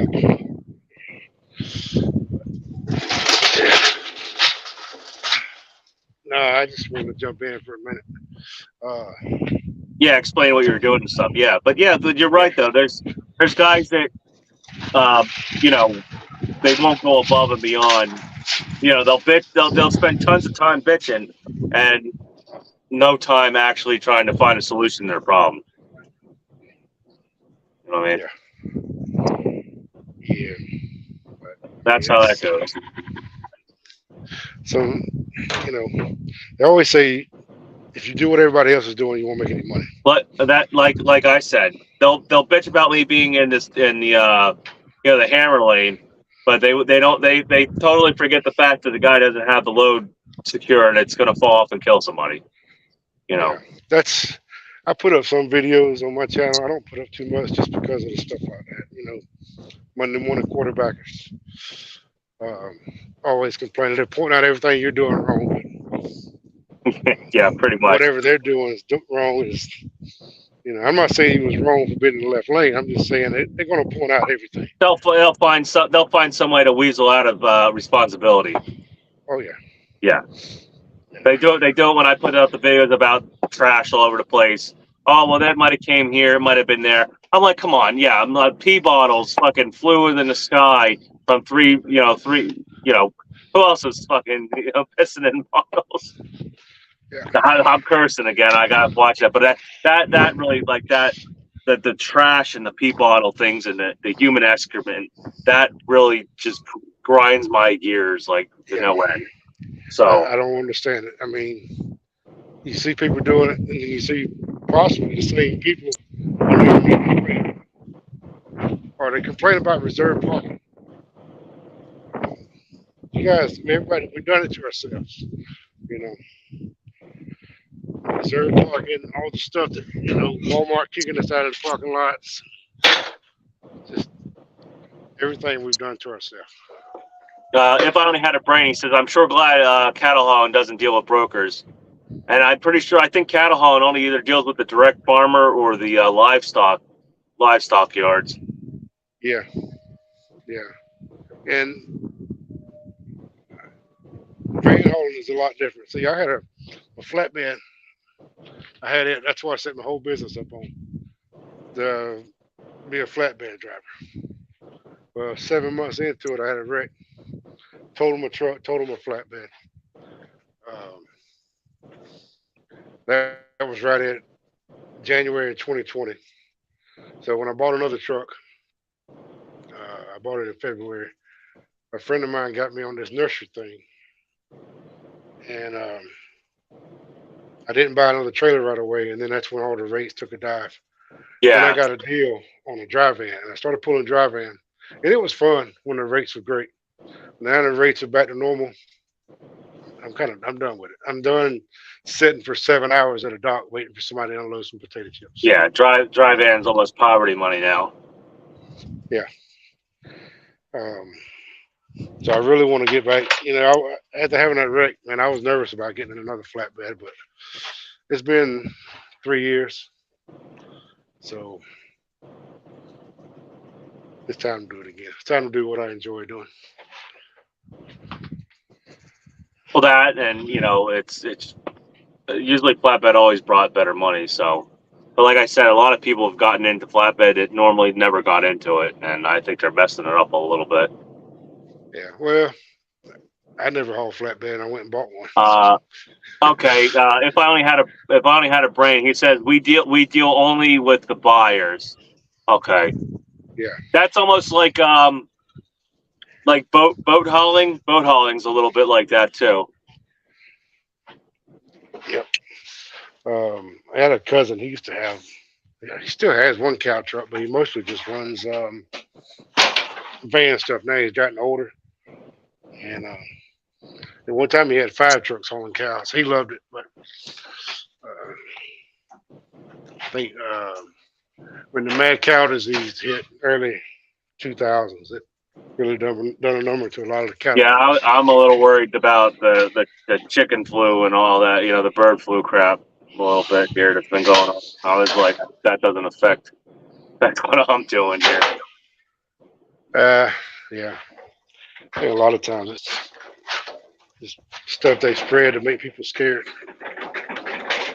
Yeah, just then you can almost bet people are so scared anymore about anything that you can easily manipulate the market to your favor. Oh yeah. You know what I mean? You notice By just saying something like that. So ever since early 2020, it seems like we go from like one.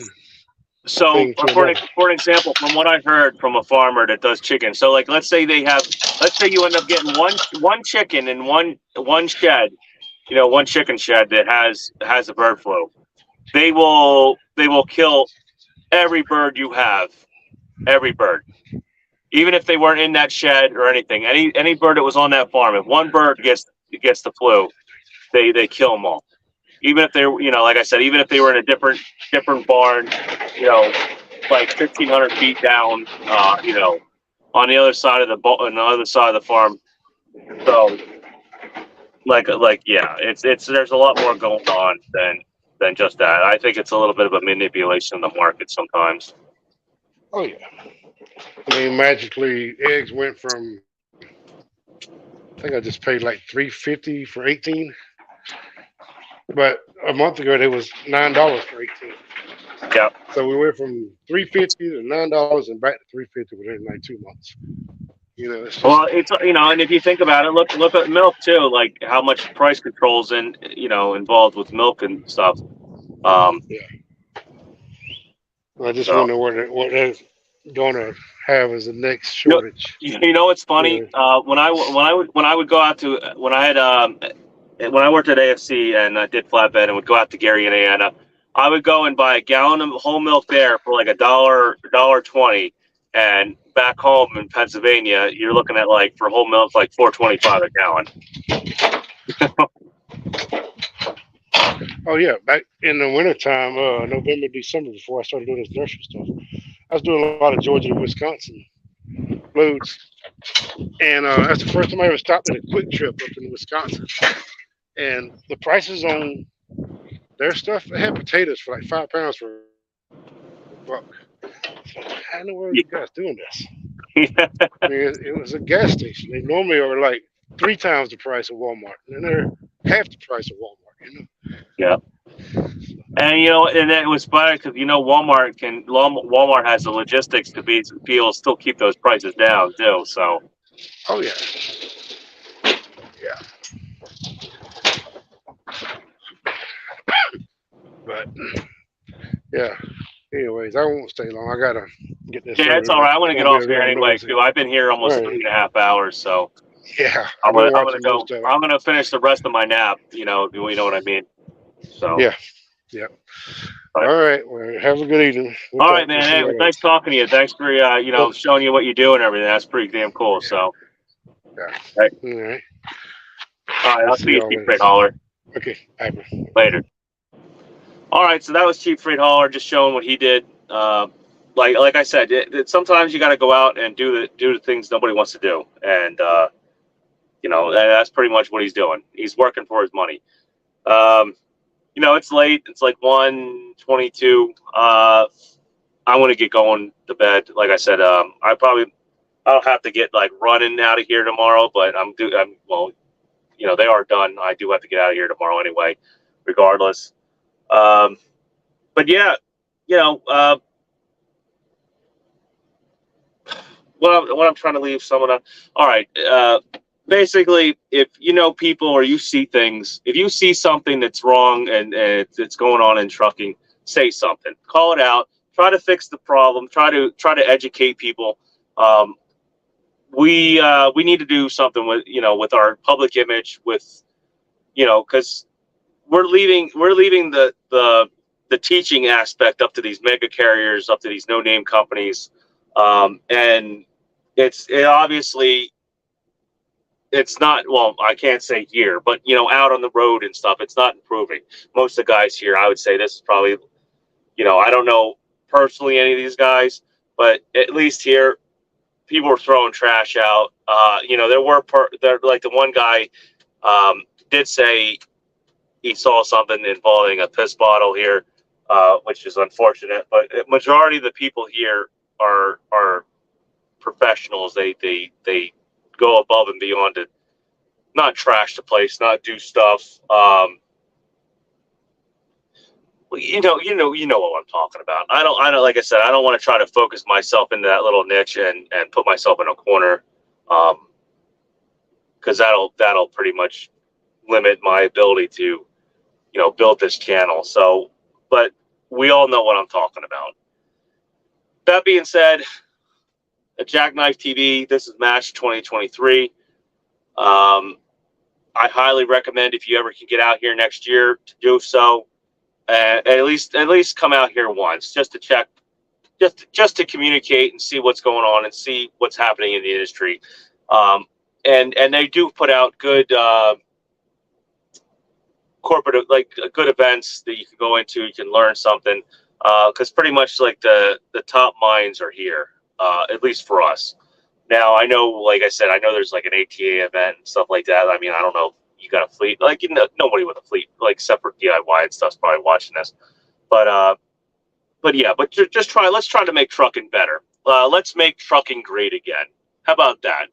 I know I probably didn't coin that slogan, but how about we try to do that? Let's make trucking great again. So, like I said, this is Match 2023. This is Jackknife TV, and I am out of here. So have a good night, guys.